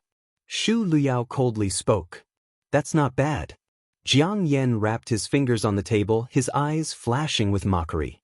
The gaze he used to look at Qin Wenin was like he was looking at a dead man. Do you all want me dead so badly? Qin Wentian's eyes were sharp. Sharon, who was at the side, had a calm expression on his face. He believed that for those who could sound the 9 immortality bells, there wouldn't be any problems in a battle between cultivators at the same level. In addition, no one knew that Qin Wenin was able to sound the 9 immortality bells. Evidently, he wasn't a high-profile character. Since he dared to say such words, he would definitely be able to do it. Hence, Sharon merely lifted his wine cup and sipped a mouthful as a smile appeared on his face. Mu Yen sat there peacefully. The ghost saber Mu Yen had always been extremely interested in combat. He believed that since Sharon had such a relationship with Qin Wenin, there must be something extraordinary about him. And at this moment, the 3 third-level ascendants from the War Immortal Palace already stood in the empty space in the center of the banquet hall. Although this space was a little too narrow for combat, if one controlled it well, it would still be sufficient to support an entire battle. In addition, the strength of the people on both sides were all extremely powerful. Even if the aftershocks from their attacks were too strong, they wouldn't be affected and could easily defend against it. Scram the hell out. One of them stared at Qin Wenin as he coldly spoke. An intense killing intent gushed forth from him as a bloody stench permeated the air. Qin Wenin continued to sit there, quietly lifting his wine cup and sipping a small mouthful. He inclined his head and stared at the 3 before him as he coldly spoke. I didn't come here to participate in this banquet to be toyed with like a monkey. My battles would never be used for the entertainment of others. That would be an insult to my martial path. Pucci! A mocking laughter rang out. Nifeng's eyes were filled with a mocking smile as she spoke. Earlier you spoke so passionately, yet now you're using such a reason to avoid a battle. Inviting someone like you to attend this banquet together with me is simply a humiliation to me. As the sound of her voice faded, many in the crowd laughed out loud. This person was truly too ridiculous. However, as their laughter rang out, they only saw Qin Wenin still sitting there. His eyes swept over as a cold light erupted forth. Lifting his palms, astral light flashed, incomparably resplendent. Terrifying runic lights shone from his palms, resembling a million runes. Rumble! A thunderous sound rang out, only to see Qin Wentian's palm imprint explosively blasting out, descending from the heavens, directly smashing towards the 3 ascendants. The gigantic palm imprint was akin to a shooting star, capable of plucking the moon and stars from the sky. It was as fast as lightning, carrying with it a suffocating destructive might. The countenances of the 3 ascendants were filled with terror. They only felt a constellation slamming down on them. Gathering all their strength, they raised their palms to defend, yet rumbling sounds rang out. In just an instant, the bodies of the 3 ascendants were directly crushed into dust. Astral light shone resplendently, permeating the air. However, the bodies of the 3 ascendants were directly destroyed, transforming into dust. The laughter earlier abruptly ceased. Only now did Qin Wenyan slowly put down the wine cup in his left hand, emitting a light sound that was exceptionally clear in this silent space. The smile on Nifeng's face stiffened. He didn't dare to fight? Even before the sound of her mocking laughter faded, Qin Wenyan already used such a method to reply to her. What else could be more resounding than such a slap to the face? Not only for Nifeng, even those who mocked Qin Wenyan felt as though they were ruthlessly slapped on the face. They felt extremely sullen, and had no way to swallow this anger. Is this the capital that your Battle Heaven's immortal manor is so proud of? What a joke! Qin Wenyan calmly spoke after putting down his wine cup. His voice wasn't loud, but it was like another slap to the face of Zurius, who had been laughing and watching the show earlier. Earlier, when Zurius and the Jiangling king spoke, it was as though Qin Wenyan was already in their bag and could be killed easily. Qin Wenyan could only be a clown in this banquet, toyed with by them. But in the blink of an eye, Qin Wenyan used the most domineering method to tell them that he didn't even need to stand up to kill these people from the major powers. He couldn't be bothered to become a clown, using martial arts to liven things up. His martial path wasn't used to put on a show, it was used to slap faces. Zurius choked on his breath. He didn't say anything. He didn't know how he should reply to Qin Wentian's arrogant words. The truth was right before his eyes. How could he refute it? The people from the War Immortal Palace under his Battle Heaven's immortal manor couldn't even withstand a single strike, directly killed until not even dregs remained. A bunch of arrogant people who think they're infallible. How many of them can truly explore the glorious path to immortality? You guys are all short-sighted. Qin Wentian continued, after which he turned his gaze onto the Jiangling king, Pei Tianyuan, as he spoke. Jiangling king, Junior isn't welcome here. I won't stay any longer and invite a snub. Farewell. After speaking, Qin Wentian stood up and retreated. This Jiangling king Pei Tianyuan favored the disciples from the major powers of the Cloud Prefecture and was extremely polite to them. But for him, Qin Wenyan, he was an exception. Such an atmosphere wasn't suitable for him. Although the scenery here was beautiful, and there was also the story of the Drift's now master and immortal Jade, the people here have long changed. You want to leave just like that after killing my men? At this moment, a cold voice rang out, causing Qin Wenyan to start. He turned his head back and stared at Zurius as he frowned.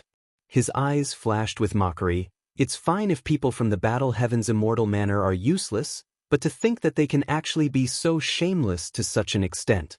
My horizons have truly been broadened. My horizons have also been broadened. Ghost Saber Muyen laughed. Zurius, earlier you ordered your subordinates to kill Qin Wenyan. Everyone here saw it clearly. Now that your subordinates were killed because their strength was inferior, aren't you insulting the Battle Heaven's immortal manor a little too much by saying such words? Sharon mocked, filled with disdain for Zurius's character. I don't care about that. I only know that if you dare to kill someone from my Battle Heaven's immortal manor, you shall leave your life behind. Zurius's voice was extremely domineering as a terrifying battle intent gushed forth from him. The experts from the War Immortal Palace behind him all released their auras, wanting to kill Qin Wenyan here and now. If they allowed Qin Wenyan to leave here alive today, that would truly be a humiliation to the Battle Heaven's immortal palace. Since he killed their people, he shall leave his life behind. Others would only remember the strength of their Battle Heaven's immortal palace and not the fact that they didn't follow the rules. In this world of cultivation, there were no rules to speak of. Whoever was stronger would be able to dictate the rules. You spoke rudely and insulted me. Do you think you can just leave like that? At this moment, Nyan also spoke. The experts from the Seven Sword sect all stood up as sword intent gushed forth from them, permeating the air. A moment later, everyone felt a stifling pressure boring down on them. You guys are truly shameless. Pei Yu swept her gaze over to these people as she mocked. Pei Yu, there's no place for you to speak. Get over here. Pei Shao, who was sitting beside Jiang Yen, berated. After that, Pei Yu stared at Pei Shao, her beautiful eyes flashing with stubbornness. Pei Yu, step down and come over to my side. At this moment, The Jiangling king Pei Tianyuan also spoke. His tone contained a hint of imposingness. Evidently, he didn't want Pei Yu to participate in this battle. Pei Yu stared at Pei Tianyuan. Her eyes were as resolute as ever. She actually stubbornly shook her head, causing Pei Tianyuan's countenance to turn cold as he spoke. Impudent. As the sound of his voice faded, the atmosphere grew colder. Pei Yu stared at Pei Tianyuan as she spoke. Jiangling king, you should be the one in charge of this matter. Pei Tianyuan's gaze towards Pei Yu was filled with unfriendliness, as though he was very disappointed. Beside Pei Tianyuan, someone spoke. Miss Pei Yu, you have to understand a logic. When people at the same level compete against each other, there might not be any problems. As long as there isn't a life-and-death battle, everything can be resolved. Enemies can also help you improve. However, for people at different levels, there are some things that cannot be done. The person who spoke was also a disciple from a major power in the Cloud Prefecture. His name was Han Dongjiang, a disciple of the Nine Mountain Immortal Court. Although his words weren't pleasant to the ears, they were the truth. For example, Sharon and Jiang Yan might be enemies, but they would also help each other and wouldn't kill each other. However, things were different for Qin Wenyan because everyone felt that he was on a different level compared to Jiang Yan and the others. He didn't have the qualifications to be their opponent, yet he still dared to be so arrogant and rude.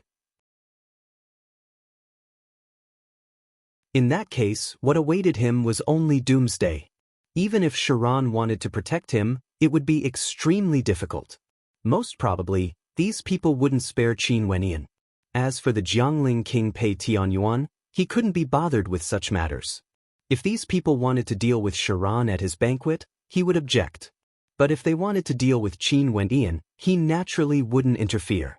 You're tuning in to the Passion Pages YouTube channel. We're so grateful for your support, and don't forget to subscribe to join us on this incredible journey through captivating stories. Your generosity through donations truly makes a world of difference, as it's the primary source of revenue that allows me to expand and enhance this channel for you. Thank you from the bottom of my heart for being a part of this adventure.